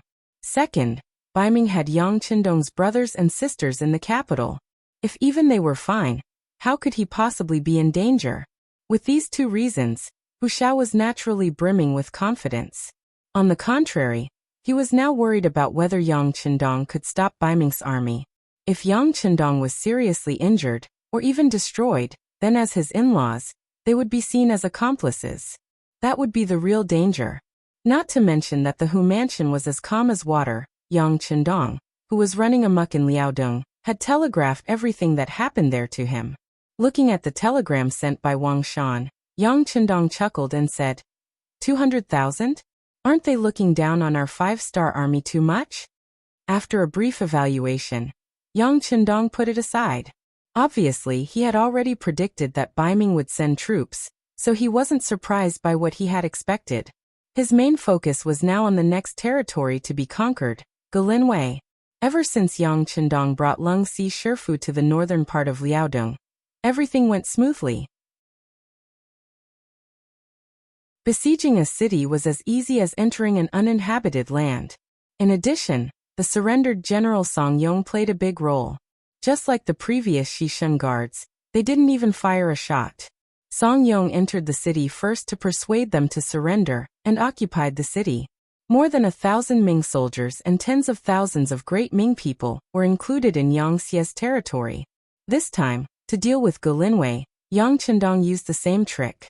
Song Yong volunteered to go first, and once they occupied the city, it was tantamount to opening the southwest gate of New, Ergon Duxi's headquarters. They weren't far from their goal. Young Master, Hai Si Shifu sent a telegram. They have entered Kowu Island, Sakhalin Island in the future, along the waterway. After a fierce battle, they successfully occupied it. Beta Persei brought a telegram that he had just received to Yang Qindong's temporary tent. Good. When he heard the news, Yang Qindong couldn't help but laugh heartily. Kowu Island was occupied, which meant that Commander Song Quan had no way to retreat on the sea. He had to either fight with him or surrender. There was no third choice. As if confirming the saying good things come in pairs, not long after, Song Yong also rushed back. Along with him was Gu Linwei's grandchian Hu Zhe. Obviously he had been persuaded, and this time, he was here to surrender. Similarly, it didn't take much effort to capture Gu Linwei. Yang Qindong was one step closer to achieving his goal of capturing Liaodong. Very good, Song Yong did well. Tell him that he will be heavily rewarded. When we completely capture Ergon Duxi's headquarters, we will definitely reward him. Yang Qindong said with a smile. Although Song Yong was a surrendered general, and his ability to fight was not very good, his eloquence was not bad. He was also a talent. Yang Qindong had already thought about it. After the war, he would send him to the Ministry of Foreign Affairs. He should be able to play a big role. After Gu Linwei was taken down, the next target would be the Fushan Guards, which was the Turlinwei Guards headquarters. Once they took down this place, they would be able to directly face the highest level of power in the Liaodong region. If they could take down this place without shedding any blood, it would be perfect. Beta Persei passed the message to Song Yong. Song Yong was naturally excited. He originally thought that he was just a surrendered general, and would never have the chance to raise his head in this life. He didn't expect that he would be able to enter the eyes of Bugnam of Gojosian. Thinking about his future, he decided to continue to make contributions. So after returning to the barracks to rest for a night, he continued to rush forward, and went straight to Ergon Duxi's headquarters. Yang Qindong led the army through Gu Linwei early the next morning. At this time, it was already May. The weather was getting warmer and warmer. After the snow melted, the speed of the army's advance was also a lot faster. 2 days later, Song Yong sent news that Tu Ergondusi's headquarters was already empty. Whether it was the soldiers or the people in the headquarters, they had all disappeared. They should have all gathered in Tu Ergondusi's headquarters, so Song Yong directly went to Tu Ergondusi's headquarters in the Liaodong region. Another 5 days passed. When Yang Chendong led the army to Tu Ergondusi's headquarters, bad news came. The cavalry scouts reported that Song Yong's head was hung on the city wall of Tu Ergondusi's headquarters. As soon as the news reached Yang Chendong's ears, he was shocked and furious. Although Song Yong was a surrendered general, he was now representing the 5-star army. As the saying goes, envoys should not be killed in a war. Song Yong was killed just like that. This was clearly a slap to the 5-star army's face. It was a slap to the Bugnam of Gojoseon's face. Young master, Song Yong can't die just like that. This is clearly looking down on our 5-star army. Let's fight. Beta Persei's eyes were shining as he spoke. Along the way, he originally thought that there would be a big battle to fight. This was the time to show off his skills. He didn't expect things to go so smoothly. Originally, he thought that Tu Ergondusi would surrender. Although he would be happy, he didn't go to the battlefield after all. But now Song Yong was killed. This was clearly a demonstration by the Baiming generals of Tu Ergondusi. If he didn't kill this trend, who would take the 5-star army seriously in the future? Yang Chendong didn't answer immediately. Although Song Yong's death made him very angry, he couldn't solve the problem by being impulsive. The most important thing now was to understand the situation in Tu Ergondusi. Only by understanding the other party's background would he be able to come up with the best strategy. Beta Persei, contact the intelligence personnel in Tu Ergondusi immediately. I want to know how many Baiming army there are here, and who killed Song Yong. Yes, young master.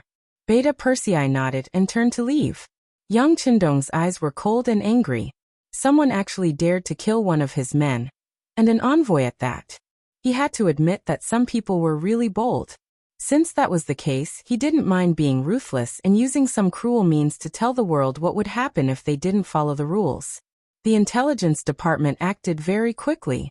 Yang San, the head of the security bureau, had already arranged a lot of people here, so the situation in the city quickly spread out. According to a centurion bribed by the security bureau, Song Yong's death was caused by Zhong Cheng, the commander of the city. The telegram described the whole process of Song Yong's death in detail.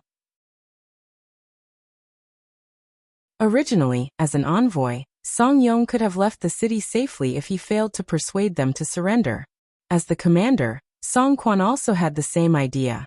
Although he didn't like his own family and thought that they had no backbone, he would still abide by the rules of war between two armies. Things went bad because of Zhong Cheng. He didn't know where he found out that Song Yong had 100,000 taels of silver on him. This was originally given to him by Yang Chendong. If he succeeded in persuading Song Yong to surrender, this would be their way of expressing their sincerity. Logically speaking, if they didn't reach an agreement, Song Yong should have left the city and wouldn't have handed over the 100,000 taels of silver. But the greedy Zhong Qing didn't care about this. He thought that since they were going to become enemies, it would be a waste if he didn't take the 100,000 taels. So he led the soldiers to stop Song Yong at the city gate and asked him to hand over the banknotes. Otherwise he would die. After Song Yong was chosen by Yang Chendong, his whole person changed. He had a bright future, so of course he wouldn't hand over the banknotes and show his incompetence again. Considering that he was an envoy of the 5-star army, not only did he not hand over the banknotes, he also loudly reprimanded Zhong Cheng, making the soldiers at the city gate hear clearly. Being reprimanded in public like this, Zhong Cheng's face naturally didn't look good. In a rage, he swung his sword and chopped Song Quan. Naturally, the 100,000 taels of silver also fell into Zhong Cheng's pocket. This matter was seen by many people, so Zhong Cheng deliberately said that this was the fate of those who dared to surrender to the 5-star army. You're courting death. Yang Chendong's face was full of anger. He punched the sand table that was temporarily set up. With just one punch, the solid wood table was completely destroyed. Young master, calm down. This Zhong Cheng really deserves to die. The intelligence department also sent news that this person's reputation in the city isn't good, especially his greed and lust. That's known by everyone. Just counting the number of concubines, he has taken as many as 13 and even gave birth to 3 fat sons for him. His eldest son is already 12 years old and is now running amok in the city. I heard that he's even worse than his father. Beta Persei also said with a face full of anger.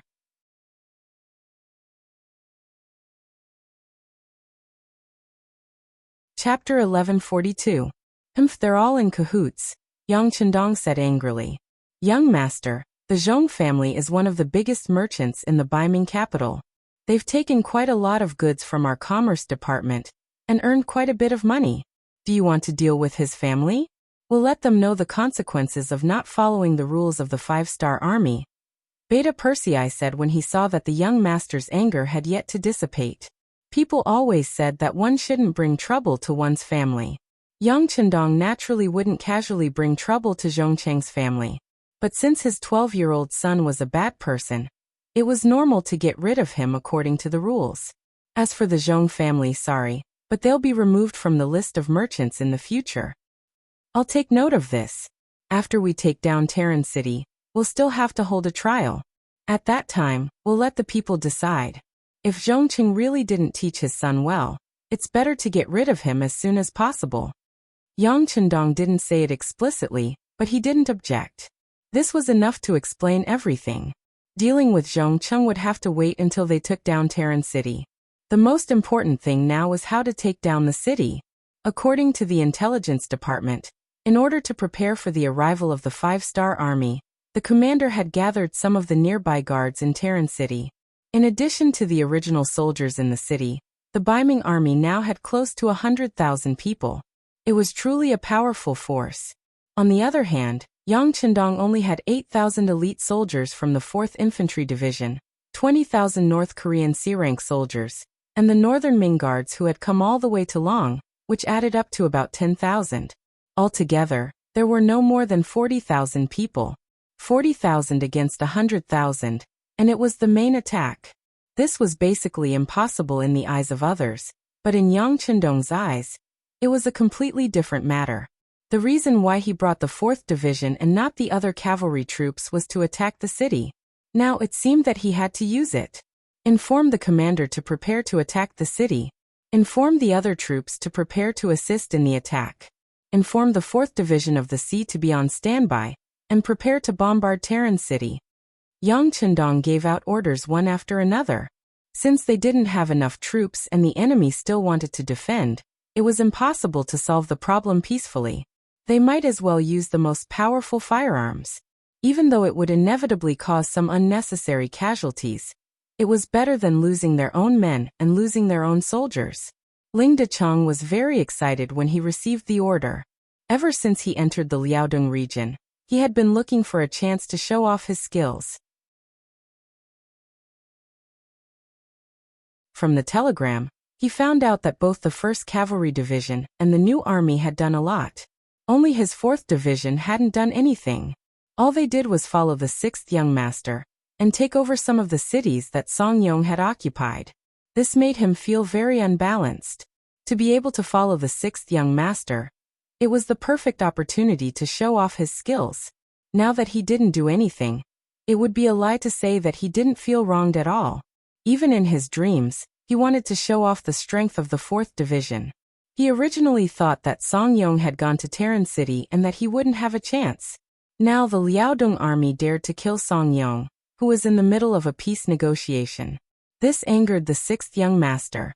Now it was time for them to show off. Gather the entire division and prepare for battle. Tell the 4 regimental commanders to report to me. After Ling Dechang finished speaking, he laughed heartily and went to the sand table to plan the attack. Within Terran City, Commanding Officer Song Quan sat in the main hall, with a dignified expression. Beside him sat Commander Zhongcheng and Commander Qian Shi Gong. Commanding Officer Song Quan was a Grade 2 general. To be able to reach this position, Song Quan was quite capable. Furthermore, from the fact that he hadn't moved from his position for 7 years, it could be seen that he was a smooth and slick person. The Great Ming Dynasty valued the civil and despised the military. This was especially so for the generals who held great power. It was very easy for the emperor to be suspicious of them. Reality also proved that if it wasn't for the emperor's suspicion and the civil officials' jealousy, the great Ming dynasty wouldn't have been destroyed. As a commanding officer of hundreds of thousands of soldiers, Song Quan was able to sit in his position for 7 years. This was enough to show that he was very good at dealing with people. Otherwise, he would have been suppressed to death by the civil officials. It was because of this that when he heard that the 5-star army's peace envoy, Song Yong, had died at the city gates, his face instantly darkened. His position meant that he couldn't surrender to Yang Qindong. Unless there was an order from the Baiming emperor, if he really did so, none of his family members in the Baiming capital would be able to survive. However, he didn't make this decision of his own accord. As a general who held great power in the military, Song Quan had a deep understanding of the 5-star army. It was because of this that he knew how powerful the other party was. This kind of enemy wasn't someone he could fight against. He couldn't surrender, and he couldn't win. Song Quan was prepared to sacrifice himself for a righteous cause to protect his family in the capital. Therefore, in the face of Song Yong's words, all he could do was to drive the other party away and wait for Yang Qindong to fight. When the time was right, he would commit suicide. With his own life, he could exchange the safety of his whole family, or he could also protect the safety of the people in the city. But he didn't expect Zhongcheng to be so daring as to force Song Yong to kill out of greed. This would create a situation where only one side would be able to survive. When the time came, even if he died, the civilians in the city wouldn't have it easy either. Did this Zhongcheng not have a brain? Did he not know that once the 5-star army took Terran City, all the money he had would be nothing more than a wedding dress for the enemy? What was the use of money that couldn't be taken? And even if it was taken, it was useless. But it was too late to say anything now. Song Yong was already dead, and the dead couldn't be brought back to life. What they had to do now was to solve the current problem, and save as many people as possible with the least amount of casualties. Looking at Zhongcheng with a murderous gaze, Song Quan said, "General Zhong, Song Yong is already dead. The 5-star army will be attacking the city soon. Why don't you take the lead?" "Why should I?" Zhongcheng's expression turned ugly. From the moment Song Yong died, he knew that things were going to go south. He didn't think that someone would risk his life for money. If he had known, he wouldn't have done such a thing even if he was beaten to death. But since he was already dead, there was no point in thinking about it. Thinking about the 100,000 soldiers in the city, and the less than 50,000 5-star army outside the city, he regained his courage. But now the commander was asking him to fight the 5-star army. Wasn't that the same as asking him to die? He wasn't stupid enough to agree to it. Everyone knew that it was easy to gain merits by being the vanguard, but it was also very dangerous. Perhaps if it was another ambitious general, he would fight for this position. But as a member of the Zhong clan in the capital, he had an incomparable background. He came to the Liaodong region just to gain experience. He didn't need such a great merit. Only then did he refuse without even thinking about it. Sitting on the right was the commander, Yi Ligong. He was a handsome middle-aged man in his early 30s. To be able to reach this position and become a rank 3 general, it wasn't because he had a powerful background. Instead, he relied on his own efforts to get to where he was today. It could be said that whether it was in terms of intelligence or bravery, he was one of the top 5 people in the Liaodong region. Yi Ligong, who could be called an all-rounder, knew his fate the moment he heard the guard say that Zhongcheng had killed Song Yong at the city gates. He was so angry that he called Zhongcheng a stupid pig. "Just watch, because this person is likely to bury all of us in the city." Even on the battlefield, killing a general of the 5-star army wasn't a big deal. In a battle between 2 armies, who wouldn't die? But killing an unarmed envoy was completely different. That was openly breaking the rules and slapping Bugnam of Gojoseon's face. Who was Bugnam of Gojoseon? He was in existence on par with the Southern and Baiming emperors. In terms of territory, he wasn't much worse. He was just someone with a lower reputation. How could such a person be so easy to provoke? Who was Zhongcheng? His family had some reputation in the capital, and he had made some money in the past few years. Did he really think that he was invincible and could do whatever he wanted? Did he think that he could kill people without following the rules? From that moment on, Yi Ligong had sentenced Zhongcheng to death. And now, Zhongcheng was openly disobeying the commander's orders. Yi Ligong didn't know what to say about this person. It seemed that the word stupid wasn't enough to describe him. Sure enough, as soon as Zhongcheng refused, Song Quan flew into a rage. General Zhong, do you think I'm negotiating with you? Let me tell you, this is a military order. If you don't obey, you will be punished according to military law. The so-called punishment according to military law was beheading. Zhongcheng, who felt that things were not going well, pointed at Song Quan and said, "Commander, you can't do this.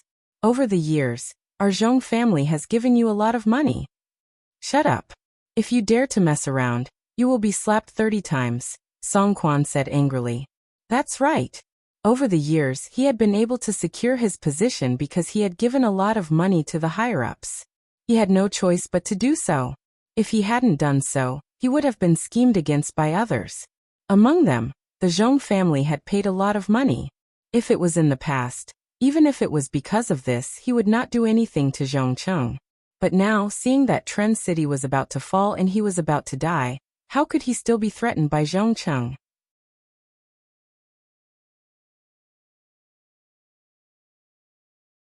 Chapter 1143. Zhongcheng finally shut his mouth after hearing Song Quan's 30 slaps. He could tell that Song Quan was going to abandon him. Now that he was under someone else's roof, he had no choice but to lower his head. He thought to himself that when he had the chance to spread the news, he would definitely tell his family about this. After that, he could only reluctantly agree. Since Commander has given the order, Zhongcheng will follow it. I will go and arrange for people to defend the city. Zhongcheng walked out of the hall, leaving Song Quan and Yi Ligong behind. Thinking about the unfavorable situation, Song Quan asked, "Commander, I'm afraid that Zhongcheng alone won't be able to stop the 5-star Army's attack. I heard that the 4th Infantry Division is mainly armed with firearms." "Yes. How could I not know that I can't stop them? But do we have a choice?" Song Quan slowly opened his eyes and said with a sigh. Then, as if he thought of something, he looked at Yi Ligong and said, "You are different from me. You are an orphan, your parents are long gone, and your wife is newly married. She is currently in Tren City. The court doesn't have any evidence against you, so you don't have to die like you. With your ability, even if you join the 5-star Army, you will have a bright future." "Lord Commander, I've never had such thoughts," Yi Ligong hurriedly explained. Song Quan interrupted him and said, "All these years, how could I not know what kind of person you are? It's just that there is no need to make unnecessary sacrifices. Moreover, Bugnam of Gojoseon is indeed a dragon among men. I know that he is very good to the Han people, so he should be good to the Han generals as well. With him, the Han people's status will be higher, and their lives will be better. Isn't this what we want to see? Sigh, if it wasn't for my family, I would also consider joining the 5-star Army and fight for Bugnam of Gojoseon, fighting for the Han people's future." Yi Ligong would never have thought that Song Quan would be the one to say such heartfelt words. For a moment, he was stunned and didn't know what to say. Just like what Song Quan said, Yi Ligong had a good impression of the 5-star Army. Especially after learning about their deeds from various intelligence reports, he admired them even more. However, due to his identity and faction, he had no choice but to hide it in his heart. Now the choice was right in front of him. He had gone from being a bystander to being in the situation. It would be a lie to say that Yi Ligong did not have any ideas about where to go from here. However, when he thought about how everything he had today was all because of Song Quan's recommendation, he could not let down this benefactor in his life. And now, it was this noble person who was advising him to surrender to the enemy. His heart, which had been suppressed, began to stir again. Yi Ligong did not immediately object, which was equivalent to expressing his attitude. How could Song Quan not know? He continued, "Ligong, it's not that I don't have any selfish motives. You know, my family is in the capital. When I'm around, naturally, no one dares to bully them. However, once I leave, it's hard to say. If one day, and I'm saying if, you have a firm foothold among the 5 stars, please help my family if possible. This is also my last request to you. Commander, please don't say that. If I can survive this time, your family will be my family, and your parents will be my parents. Yi Ligong immediately swore. Song Quan patted Yi Ligong's shoulder with a gratified expression. The last worry in his life had been removed, and he could finally go without worry. Outside the city, Ling Dechang called the 4 commanders under him over, and seriously discussed the plan to attack the city. It wasn't easy to get a chance to attack, and everyone's opinion was surprisingly unanimous. They were not in a hurry to attack the city. First, they would scare the enemy and let them know that sometimes, it wasn't easy to die even if they wanted to. For hours later, after the 4th Lu Division was fully prepared to attack the city, the first gunshot rang out. With the Type 95 firearms that could easily fire from 300 to 400 meters away, when the gunshots rang out, the Ming soldiers guarding Terran City became live targets. Many of them even had bows and arrows in their hands as they stuck their heads out of the battlements, waiting for the 5-star army to come closer. Bullets flew over and accurately hit their bodies. This was simply an unfair and unequal battle. One side could attack as they pleased, while the other side could only passively take a beating. They couldn't even see the appearance of their opponents clearly, but hundreds of Beiming soldiers were hit. Some died on the spot, while others were injured by gunshots and fell to the ground screaming in pain. If they died, then so be it, everything would be over. But those who were injured by gunshots, when their cries of pain rang out from the battlements, the shock it brought to their comrades was so great that it completely exceeded the expectations of the defending general, Zhong Cheng. He originally thought that with the advantage of numbers, they would be able to fight evenly with the 5-star army. In addition, they had the higher ground and were relying on the city walls, so it wasn't impossible for them to push back the 5-star army. But after this exchange, Zhong Cheng realized how wrong he was. As the headquarters of the new Organ du Si, it was where the commander was located. Beishar also placed great importance on it, and once sent people to send over 200 firearms. They had always been treated as treasures and kept in the armory. This time, Zhong Cheng even took them out, wanting to properly display their power.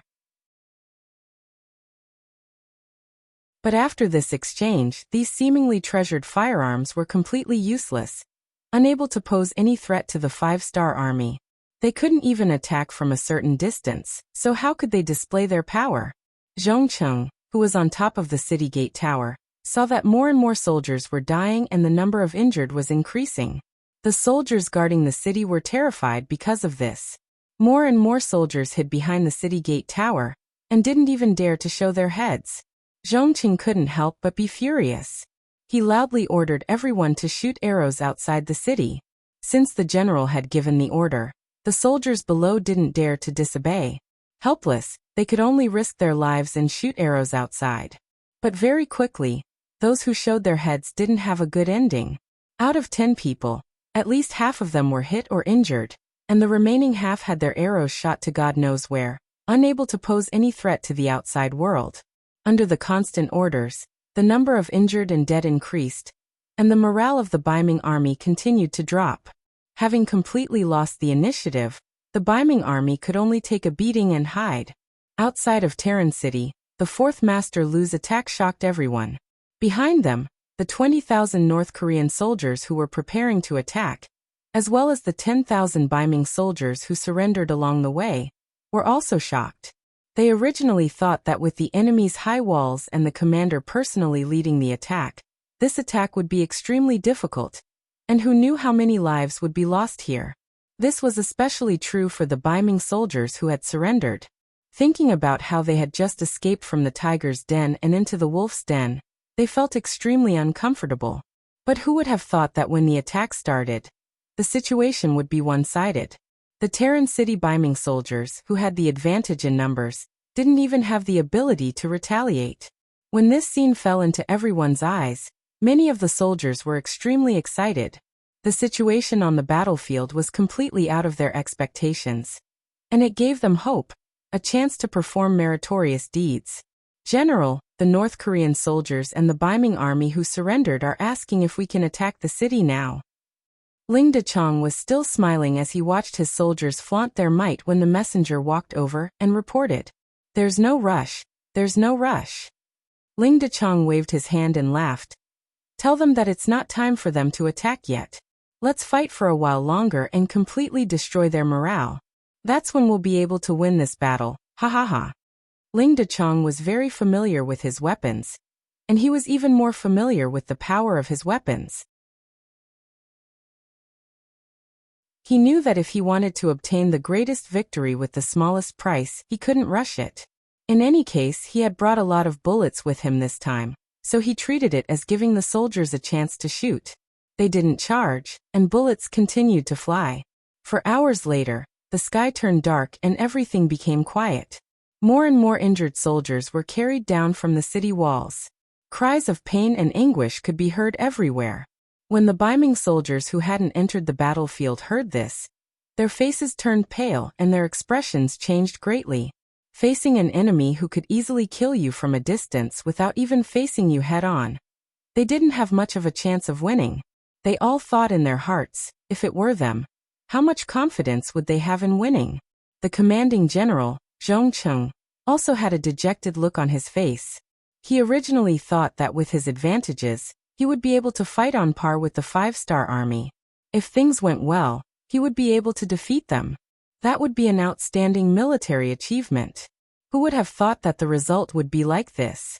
After fighting for 4 hours, they couldn't even touch the corner of their opponent's clothes.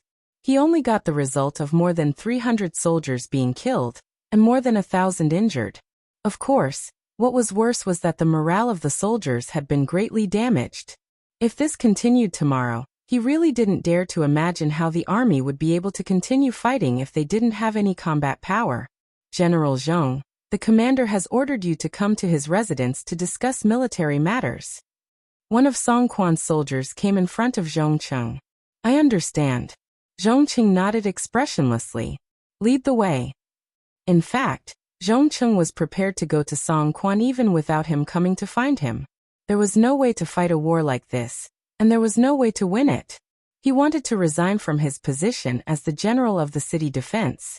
The commander's residence was brightly lit at this moment. When Zhong Cheng arrived, he saw a busy scene.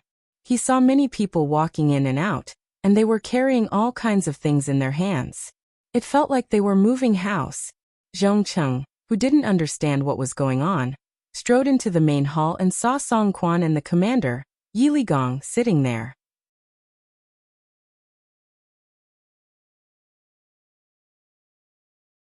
Chapter 1144. Commander, what are the people outside busy with? Zhong Cheng asked in confusion after entering the hall. General Zhong, don't ask so many questions. Let me ask you, what are your thoughts after today's battle with the 5-star army? Do you think we can defend Tren City with just us? Song Quan didn't answer Zhong Cheng's question. Instead, he took the initiative to ask about the battle. Sigh. At the mention of this matter, Zhong Cheng's face was ashen as he said, don't mention it. The firearms in the hands of the 5-star army are simply too powerful. They can even shoot from afar and are extremely accurate. We didn't even see their shadows and we've already lost over 1,000 people. If this battle continues like this, there's really no way to continue. Oh, so that means we won't be able to defend the city? Song Quan asked again. That's right. We can't defend it. This time, Zhong Cheng answered honestly. If that's the case, what does General Zhong think about breaking out of the encirclement? Song Quan asked as he already expected Zhong Cheng to say this. Breaking out of the encirclement? This question was completely out of Zhong Cheng's expectations. Then he remembered that when he entered the mansion, he saw those people moving things back and forth. He immediately understood that Song Quan was preparing to escape. Seeing that Zhong Cheng seemed to be thinking about something, Song Quan looked at Yi Ligong on the other side. The two of them looked at each other and nodded. Song Quan said to Zhong Cheng again, That's right, we should break out of the encirclement. You know the situation this afternoon. The 5-star army has very powerful firearms. It's not something we can stop. If we don't break out of the encirclement early, once they attack with this method, I'm afraid we won't even have a chance. Yes, Commander, you're right. But isn't it too rushed to break out of the encirclement tonight? After seeing the power of the 5-star army, Zhongcheng agreed with this decision. However, he still felt that breaking out of the encirclement now was too rushed. He didn't even have the slightest bit of preparation. It's not rushed. Who can guarantee that the 5-star army won't attack the city tomorrow?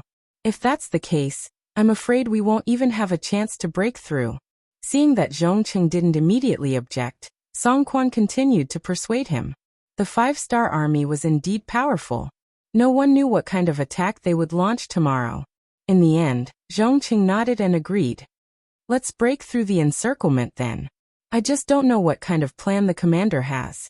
Hee, I've already discussed this matter with Yi Qian. Let's do it like this tonight.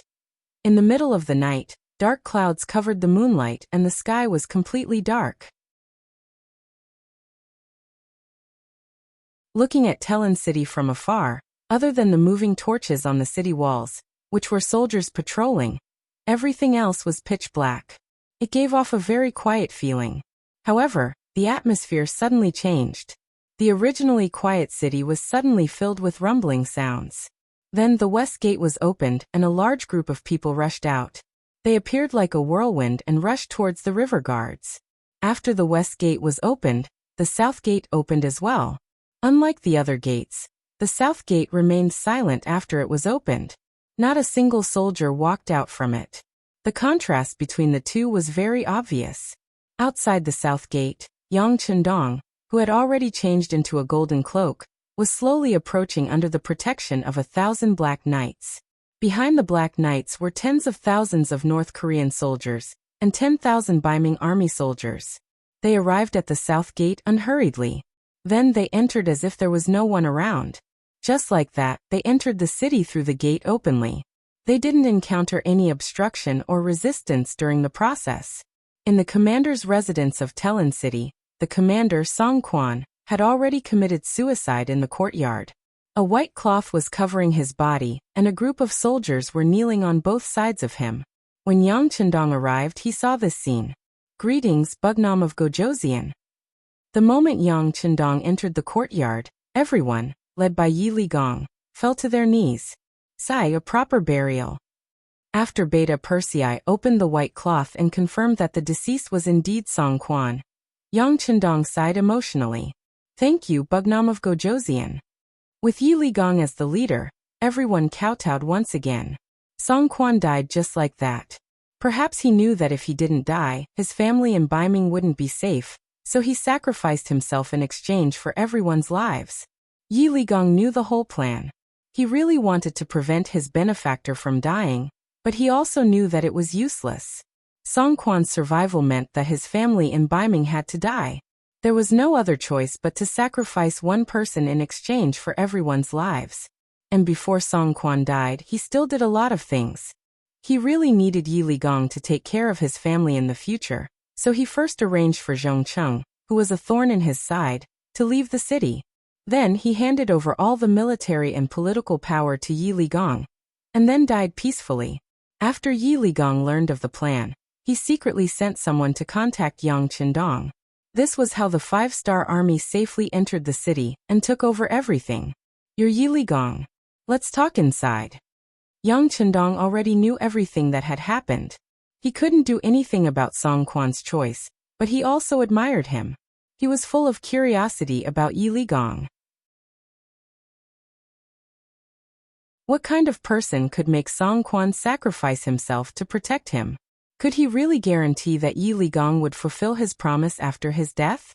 In the main hall of the commander's residence, Peng Yu, Ba Daojiang, and the others, who had transformed into Longwei, carefully inspected the place.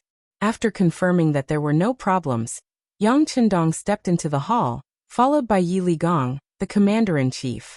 Yang Chendong sat down on the main seat while Yi Ligong stood with his hands by his side. The two of them sized each other up. In the entire Liaodong region, Yi Ligong was an extremely famous existence. He was different from Tonglong. Although he was extremely courageous, he had relied on the help of his family to get to where he was today. Yi Ligong had relied entirely on himself. He had relied on his ability to wield both the pen and the sword to reach the position of commander-in-chief.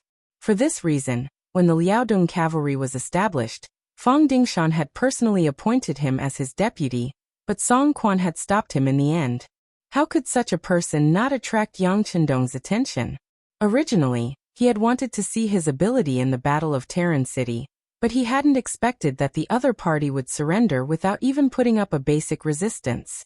Of course, it was a good thing that he could take the initiative to surrender to him. Subduing the enemy without a fight, this was the highest level of victory in battle.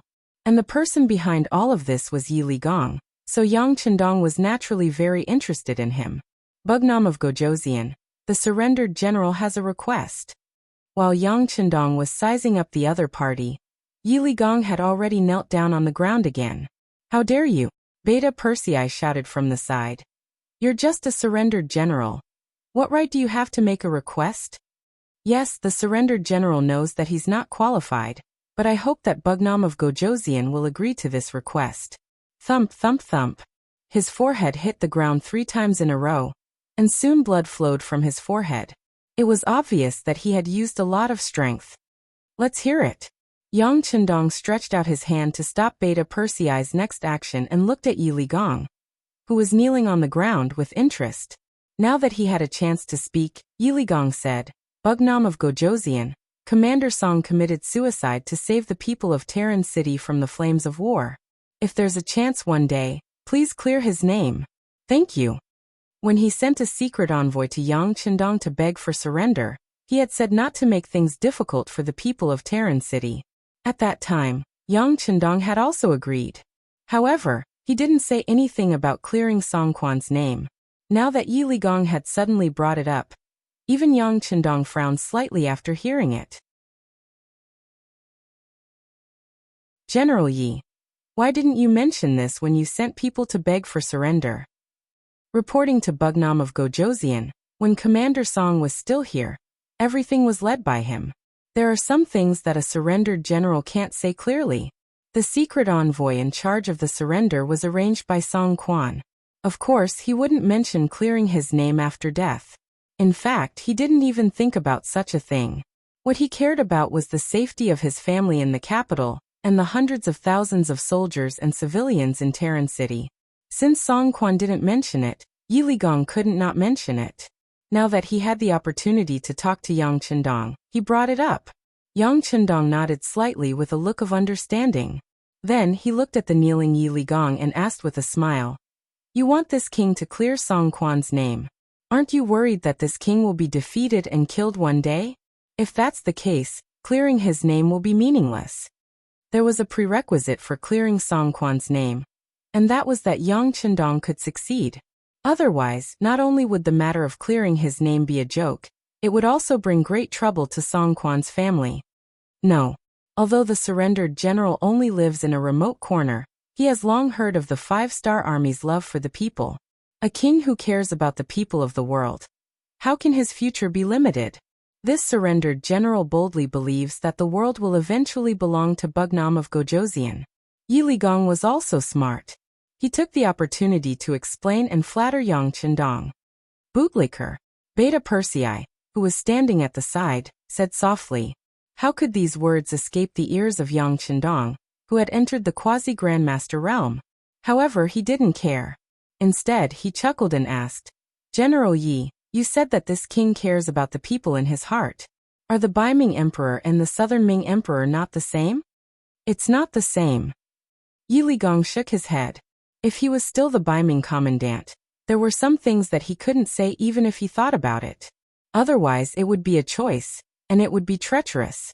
But now, since he had chosen to surrender to the 5-star army, he naturally didn't have any concerns.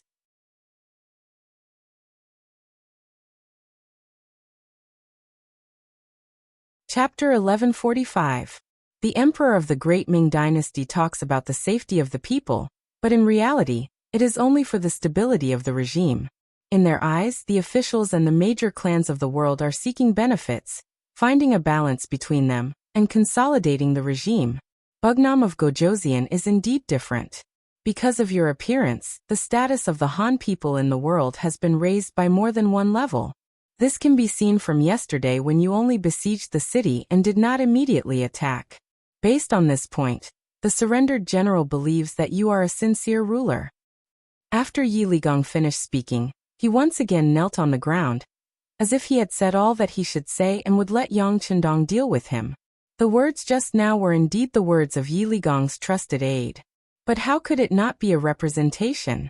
Presumably in the entire Great Ming Dynasty, there should be many generals with such knowledge. When Yang Chendong heard this, he was naturally gratified. At least there was someone who understood what he did. Good, I have to say, General Yi, your words really made me happy. Since that is the case, I will agree to your request. Once this prince has enough ability, I will definitely clear General Song Quan's name. And as you said, this prince does not want to see the Han people and the Ming army kill each other. There are still many cities in the Liaodong region that have not been captured. I don't know if you can do your part to help this prince? Yang Chendong took a fancy to Yi Ligong's identity as a commander. It would be more convenient for him to do some things than the dead Song Yong. In addition, he intended to test the other party's ability, so he spoke out. The surrendered general is duty-bound. How could Yi Ligong, who wanted to take the opportunity to show his ability, not agree? The surrendered general thanks Bugnam of Gojoseon for promising to clear General Song's name. Thank you again. Thump, thump, thump. He kowtowed 3 more times and blood overflowed from his forehead. Just as the two were talking, Longwei's voice came from outside the hall. 6th Young Master, Lu 4th Division Commander Ling Daqiang requests an audience. Let him in. Yang Chendong sat up straight with a smile on his face. After a dozen breaths of time, Ling Daqiang entered the hall with a wooden box in his hands. He knelt down in front of Yang Chendong, who was wearing a golden cloak. 6th Young Master, I was able to accomplish my mission. Zhongcheng has been killed. This is his head. Poor Zhongcheng, he didn't even know that he had been betrayed. They thought that Song Quan had really given the order to break out of the encirclement, but unbeknownst to them, not too far away from the southern gates, the Lu 4th master teachers were already lying in ambush. As soon as they appeared, they would surround them and eliminate them. How could Zhongqing know about this? He was still happy that he was about to escape from danger. Following that, gunshots rang out, and everything ended. Zhongcheng was dead. Not only that, but his family members who followed him out of the city didn't end up well either. Most of them were captured, and his evil youngest son was also killed in the chaos. It could be said that they had avenged Song Yong. Yang Chendong didn't look at the head in the wooden box. Instead, he sighed and said, "Release the news that Zhongqing secretly escaped from the city and created an opportunity for the 5-star army to enter Terran City." After a series of resistance, Yi Ligong was captured and Commander Song Quan died in battle. As soon as Yang Chendong said this, Yi Ligong, who had just stood up, revealed a grateful expression. By pushing all the blame to the dead Zhongcheng, Song Quan's family members in Baiming capital would be safe. Beta Persei agreed, and immediately sent someone to spread the news. Yang Chendong asked Yi Ligong to stay behind and asked him about the Liaodong region. Yi Ligong already had thoughts of joining Yang Chendong, so he naturally told him everything he knew. Bugnam of Gojoseon, before the Liaodong region was renamed as the new Orgondouci region, I followed Commander Song Quan here. I don't know everything here, but I know 90% of it. Let's start with the most powerful place, the Jianzhou Guards. Yi Ligong was indeed worthy of being chosen by Song Quan. He knew the situation here very well. Many of the things he said were the same as the information sent by the intelligence department. There were also some things that even the intelligence department didn't know. Okay. Seeing Yi Ligong stop talking, Yang Chendong laughed heartily and slapped his thigh. It seems that General Yi is indeed very familiar with the situation here. If that's the case, I wonder if you can persuade the nearby guard stations that haven't been taken down by our 5-star army? Yi Ligong didn't immediately answer. Instead, after thinking for a moment, he raised his head. It shouldn't be a problem. If Bugnam of Gojoseon trusts this Yi, then leave this matter to me. Seeing Yi Ligong so confident, Yang Chendong was even more happy. Okay, I'll leave this matter to you. How many soldiers do you need? There's no need. I'll just bring some personal guards. However, I hope that Bugnam of Gojoseon can give me some silver. This isn't to bribe anyone. It's just that some places are too poor. They can't even pay the soldiers. Speaking of this, Yiligong felt a bit embarrassed. After all, he was the commander of the Liaodong region. Logically speaking, he was in charge of the finances. If he said that there wasn't any pay for the soldiers, it really was a loss of face. Before coming, Yang Qindong had done his research. Although Zhu Qiyu had indeed earned quite a bit of money through the newly opened Zhu family bank, the lives of the soldiers weren't that good. For example, the Liaodong cavalry on the grasslands were still fine. They could be paid on time. However, the Liaodong region, which was too far away from the capital, couldn't do so. Every time it was time to pay, all sorts of reasons would be used to reduce it. As time passed, the silver became more and more insufficient. Knowing that this wasn't Yiligong's fault, Yang Qindong stood up and patted him on the shoulder. This king knows the situation. You don't have to feel burdened. How about this? I'll give you 1 million taels of silver. You can go and solve the problem. Not only the soldiers, but also the common people. You can help them. If it's still not enough, you can come and find this king. He didn't expect Yang Qindong to be so generous and benevolent. 1 million taels of silver was equivalent to half a year's salary for the Liaodong guard post. Yiligong patted his chest and promised, "Bugnam of Gojoseon, don't worry. The silver will definitely be distributed to the soldiers and the common people. Your righteous deeds will also be known to the common people." Yiligong knew very well that Yang Qindong was trying to buy people's hearts. However, he also liked to do this kind of thing. If Zhu Qiyu had been willing to take out silver to buy people's hearts, the Liaodong guard post wouldn't have been so weak. Song Yong wouldn't have been able to convince several guard posts in succession. In the end, it was all because they didn't have money. Terran City was finally taken. The loss of the Liaodong guard post in the north also meant that the plan to invade Liaodong was already half successful. Yang Qindong didn't cheer because of this. He knew that once the news spread, Zhu Qiyu would definitely send reinforcements. If he didn't defeat these people, he would tell the acting emperor that Liaodong was no longer under his control, and make him give up. This was the most important thing. The new army was still madly sweeping through the Liaodong guard post. All the guard posts they wanted to attack either surrendered early on, or were defeated in the first battle. Except for a few soldiers who had a certain amount of fighting power, most of the guard posts were under their control. With the world's first cavalry division acting as a huge mountain blocking the Sa-Cha River Guard's front line, it suppressed the northern Ming army from advancing north for a long time. It was only when the northern Ming sent out reinforcements, with General Li Tong at the head of 200,000 troops, that the Liaodong guards were greatly encouraged and saw hope. During this time, Yiligong completed the task given to him by Yang Qindong very well. He integrated the guard posts in the Terran City, which included more than 20,000 surrendered soldiers from Baiming.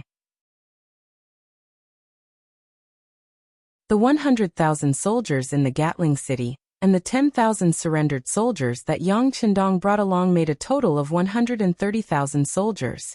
Yang Qindong naturally wouldn't be polite with such a force. Then he made a shocking decision. He changed the name of the Liaodong guard post to the 3 eastern provinces, and used one of his students as the governor, a person named Lu Ji. Although Lu Ji was Yang Qindong's student, he was actually older than Yang Qindong. But in the spirit of learning without precedence, he was still convinced by Yang Qindong's knowledge, entered the Yang Family Academy, and became an excellent teacher.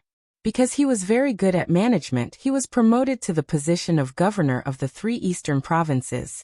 The position of general of the 3 eastern provinces was given to Yiligong. Not only that, he was allowed to have 100,000 soldiers, 30,000 of which could be cavalry. When the matter was announced, Yiligong, who didn't cry easily, failed to live up to expectations and shed tears. Then he secretly swore in his heart that a gentleman would die for his friend, and follow Yang Qindong for the rest of his life. "General Yi, I'll leave you with 1 million taels of silver.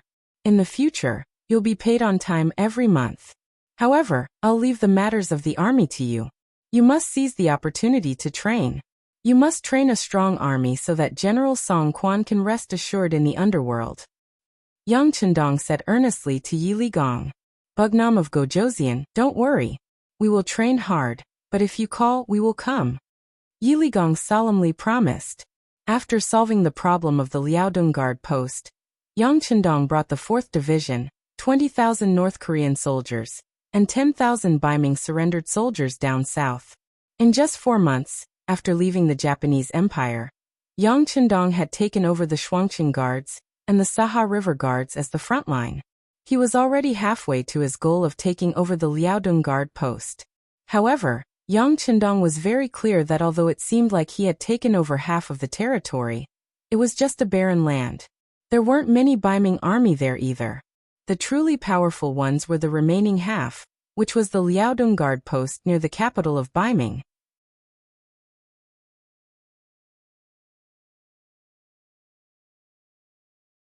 Chapter 1146.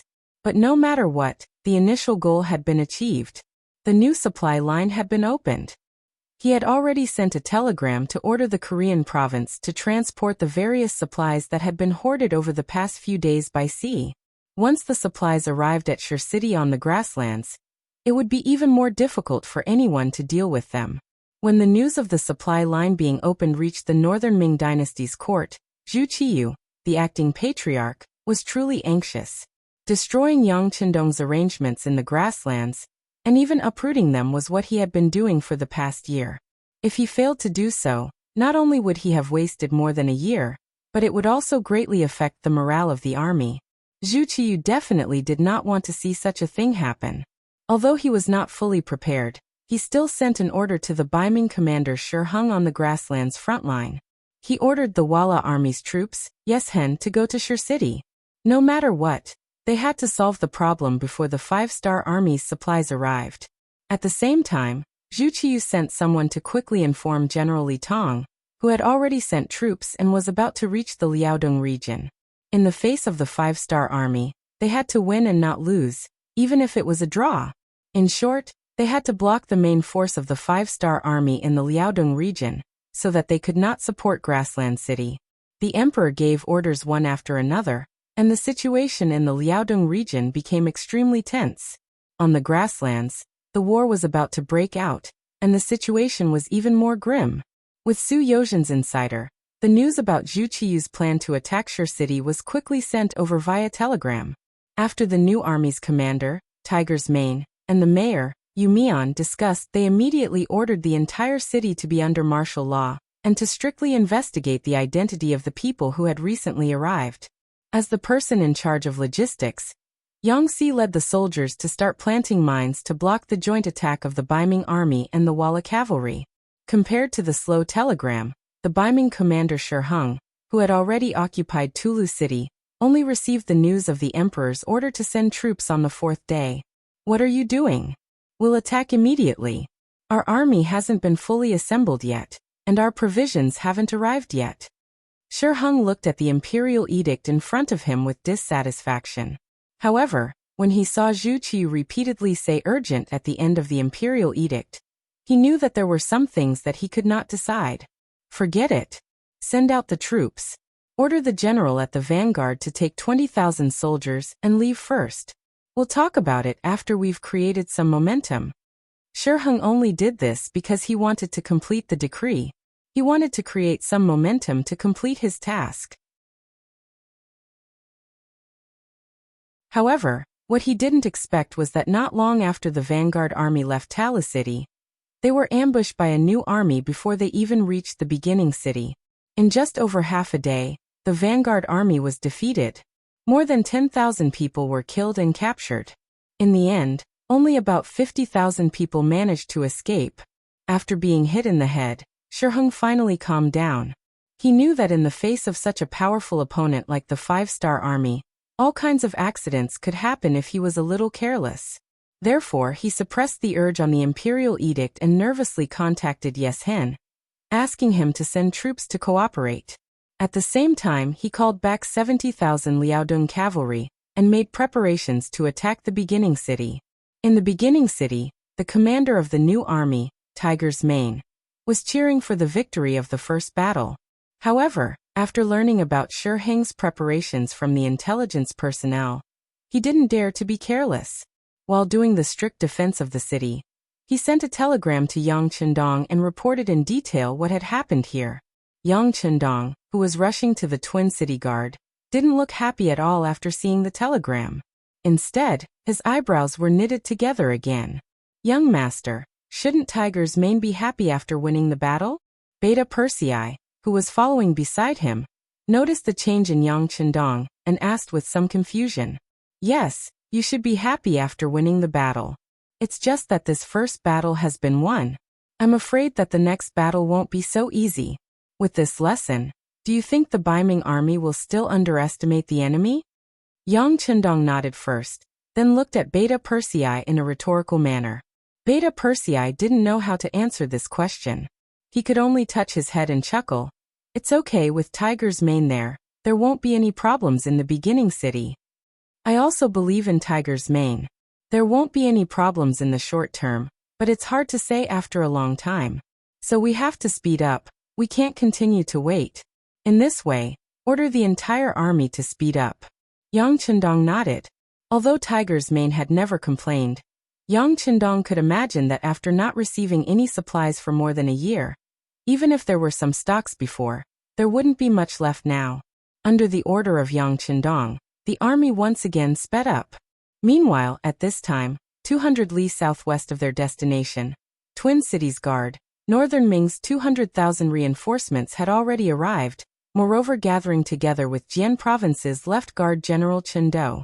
Since Tonglong was captured with 3,000 cavalry, Chen Dula retreated into his shell like a tortoise and never came out again. Even if he could see the scattered 5-star army's cavalry scouts nearby, he still turned a blind eye to them. It wasn't until he heard that the 200,000 reinforcements sent by the emperor had arrived that he hurriedly left the city and brought some provisions and military supplies out. Speaking of which, Chen Dula and Li Tong were old acquaintances. Although they weren't very close, they could still be considered old friends. When they met again, there was no need to be polite. Perhaps they also knew that they were now grasshoppers on the same rope, and they couldn't run away from each other. General Chen, the situation isn't good. The 5-star army is coming aggressively.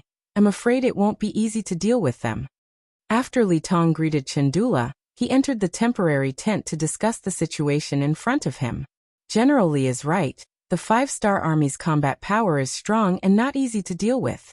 To be honest, not long ago, my commander knew that Tonglong wasn't convinced, so he rushed out with 3,000 cavalry, and the result? Li Tong, who had been rushing, didn't know what happened to Tonglong, so he asked out of curiosity. Just as the words left his mouth, Li Tong thought of something. Looking at Chen Dula's serious and gloomy expression, he already knew the result, so he could only shake his head. I have to say, the Bugnam of Gojoseon is really not easy to deal with. That's right, they have the world's strongest cavalry, and at the same time, they have the world's most powerful firearms. Most importantly, they seem to have endless wealth, and until now it's difficult to restrict them with money. When Chen Dula said this, he could only helplessly shake his head. Anyone who had one of these was already very powerful, not to mention all three. With such an opponent, even if you had a lot of troops, you wouldn't be able to gain any advantages. After hearing this, Li Tong was silent for a while. Then he raised his head and said, General Chen's words don't necessarily have to boost the morale of others and reduce our own morale. Chen Dula knew that Li Tong had seen the seriousness of the situation. The reason why he said this was because Li Tong was the main general, and he needed to boost his morale. That was why he said this. For this reason, he decided to give Li Tong some face and didn't expose him. Instead, he asked, General Li, how are you going to deal with the enemy? Are you going to use these 200,000 people to attack and take back everything that you've lost? No. Li Tong quickly shook his head. The opponent is a cavalry team, and in terms of speed, we are no match for them. It's better to defend. Besides, the Emperor's intention is very clear. He wants us to guard here and stop Bugnam of Gojoseon from assisting the Grasslands beginning city. If we do this well, it will be a great achievement. Li Tong was very clear about his position, which made Chen Dula feel very gratified. General Li is indeed a talented commander. I deeply agree with this. You have to know that Tong Long didn't gain any advantages when he led 3,000 elite cavalry previously. Haha, great minds think alike. Li Tong laughed heartily at the sky after hearing that. Using a defensive battle to hold back Bugnam of Gojoseon's army and prevent them from assisting the beginning city. This was the plan that Li Tong had set for the 200,000 troops. If the truth was really like what he did, it could indeed give Yang Chendong a headache. Although it would definitely not be able to block it, it could play the role of stalling for time. In this way, the beginning city would be in danger. The policy was right, but in the end it still depended on who carried it out. Just like the laws and governments issued by many countries, they were all for the purpose of the people. However, when it was really in the hands of the people, it might be completely different. Just like now, Tong Long, who they were just talking about, had now returned to the Jian province left guard and met his own people here.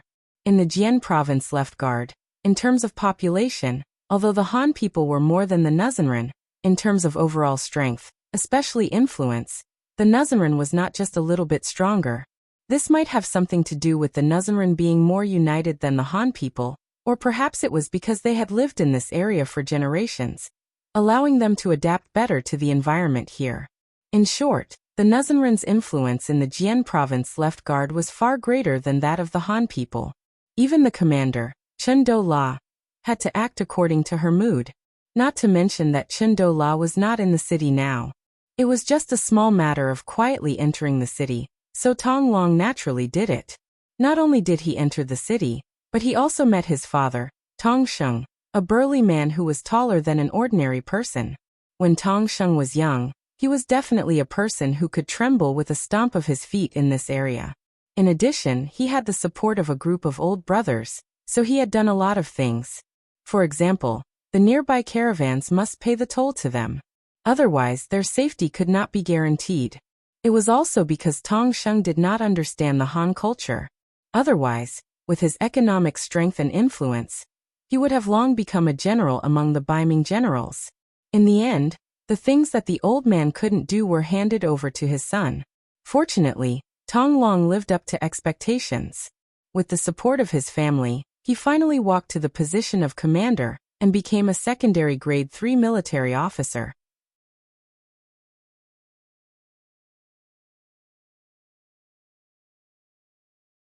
Chapter 1147. With Tong Long's good performance, Tong Sheng was like a tiger that had grown wings. In the big city of the Jianzhou left guard, there was no one who dared to not give him face. However, all of this changed when Tong Long and his 3,000 elite cavalrymen suddenly disappeared. Tong Sheng and Tong Long were father and son. One was a businessman while the other was an official. When one of them was missing, the problem naturally arose. The cake was only so big, and most of it was still controlled by the Tong family. Now that there was finally a chance to redistribute it, who would give up this opportunity?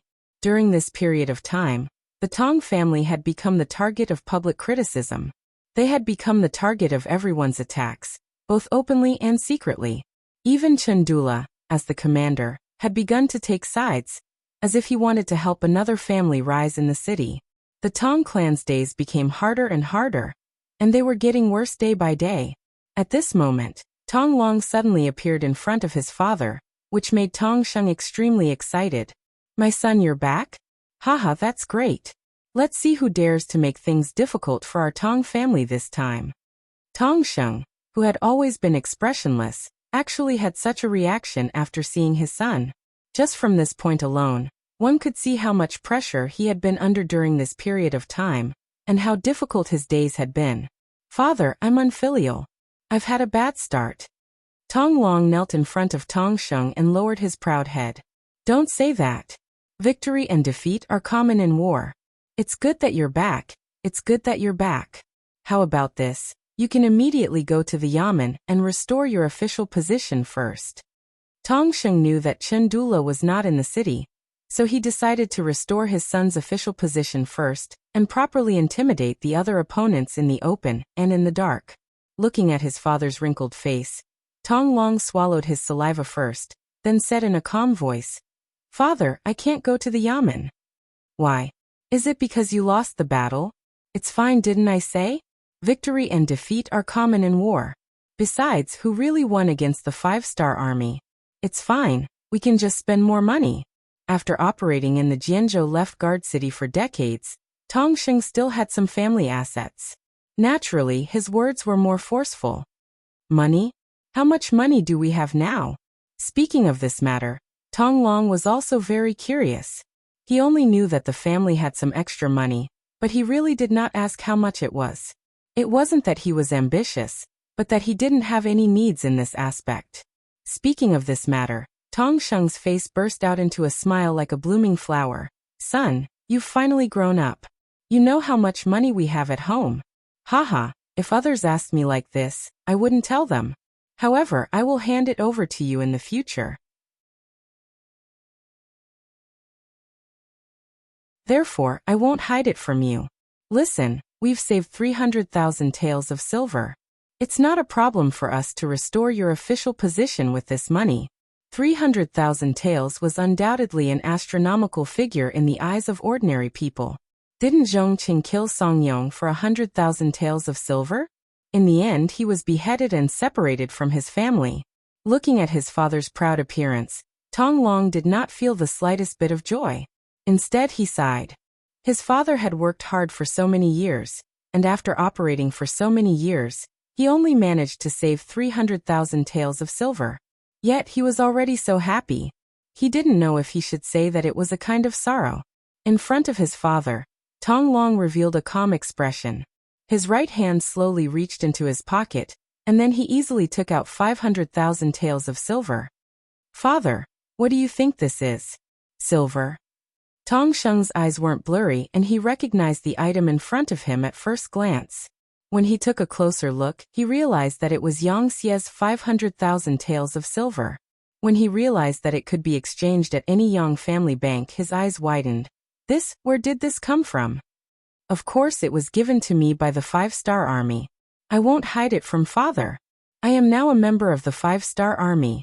Because of my outstanding strength and outstanding performance, I am now a company commander.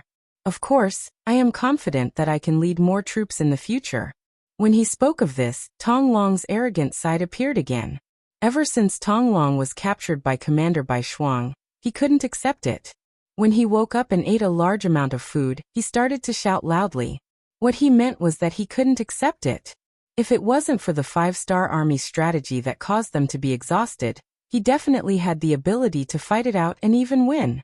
Logically speaking, a captive shouldn't have the right to speak. Even in ancient times, such people didn't even have basic human rights. However, Bai Shuang didn't take away his right to shout. On the contrary, he got someone to release him. Not only him, the other 2,000+ captives were also released.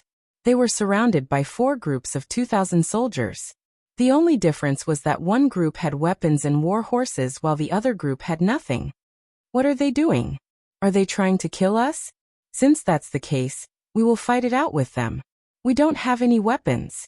Even if we bite with our teeth and tear with our hands, we can't just sit there and wait for death. Seeing their 2,000+ men being surrounded by the 5-star army's 2,000 cavalry, many of their faces changed greatly. Some of them were already prepared to fight to the death. It had to be said that although Tong Long lost this time, the soldiers he brought still had some backbone.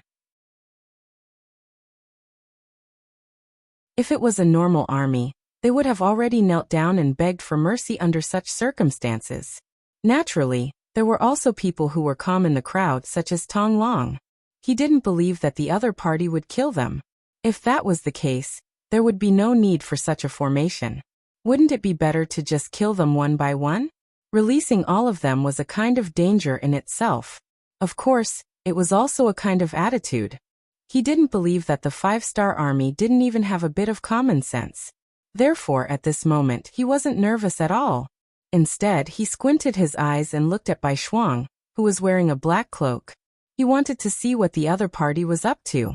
Just as Tong Long expected, Bai Shuang didn't give the order to kill the captives. There were so many young men with good riding skills.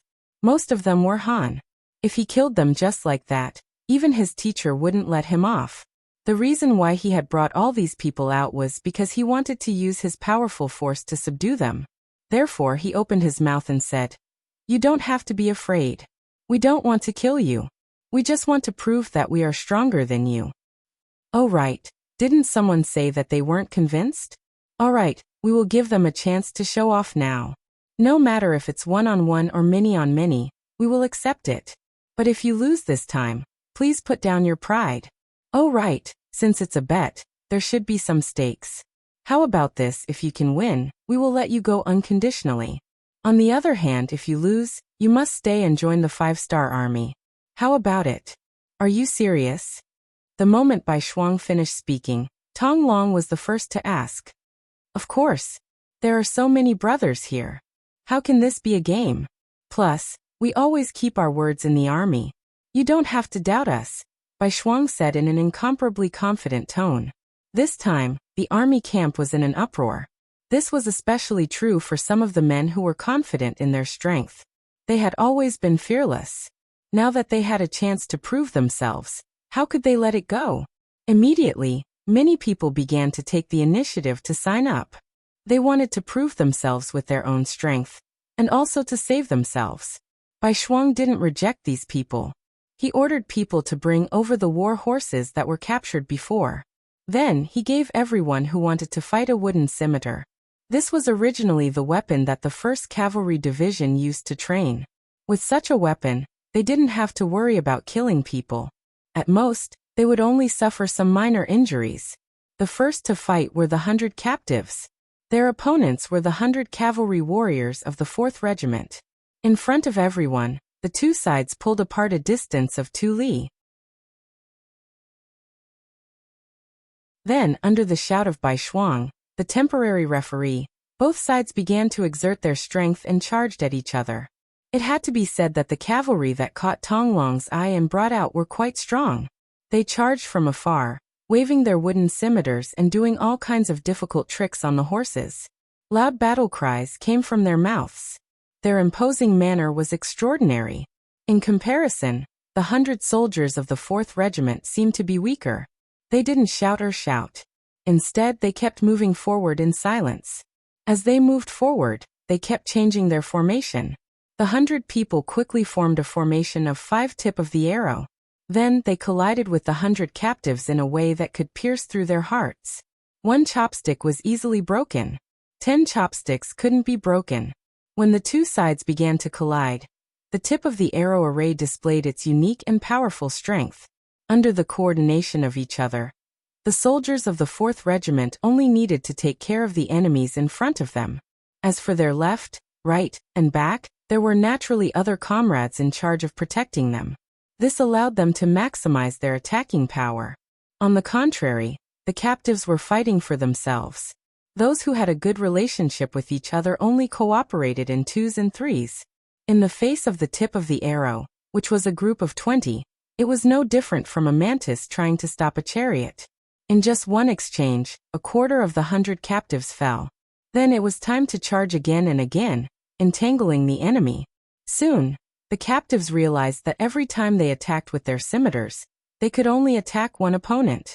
However, there would often be multiple scimitars slashing at them. Moreover, it was continuous. One move after another, one move after another, it was impossible to guard against. You're tuning in to the Li Mei's Sword of Destiny YouTube channel. We're so grateful for your support, and don't forget to subscribe to join us on this incredible journey through captivating stories. Your generosity through donations truly makes a world of difference, as it's the primary source of revenue that allows me to expand and enhance this channel for you. Thank you from the bottom of my heart for being a part of this adventure.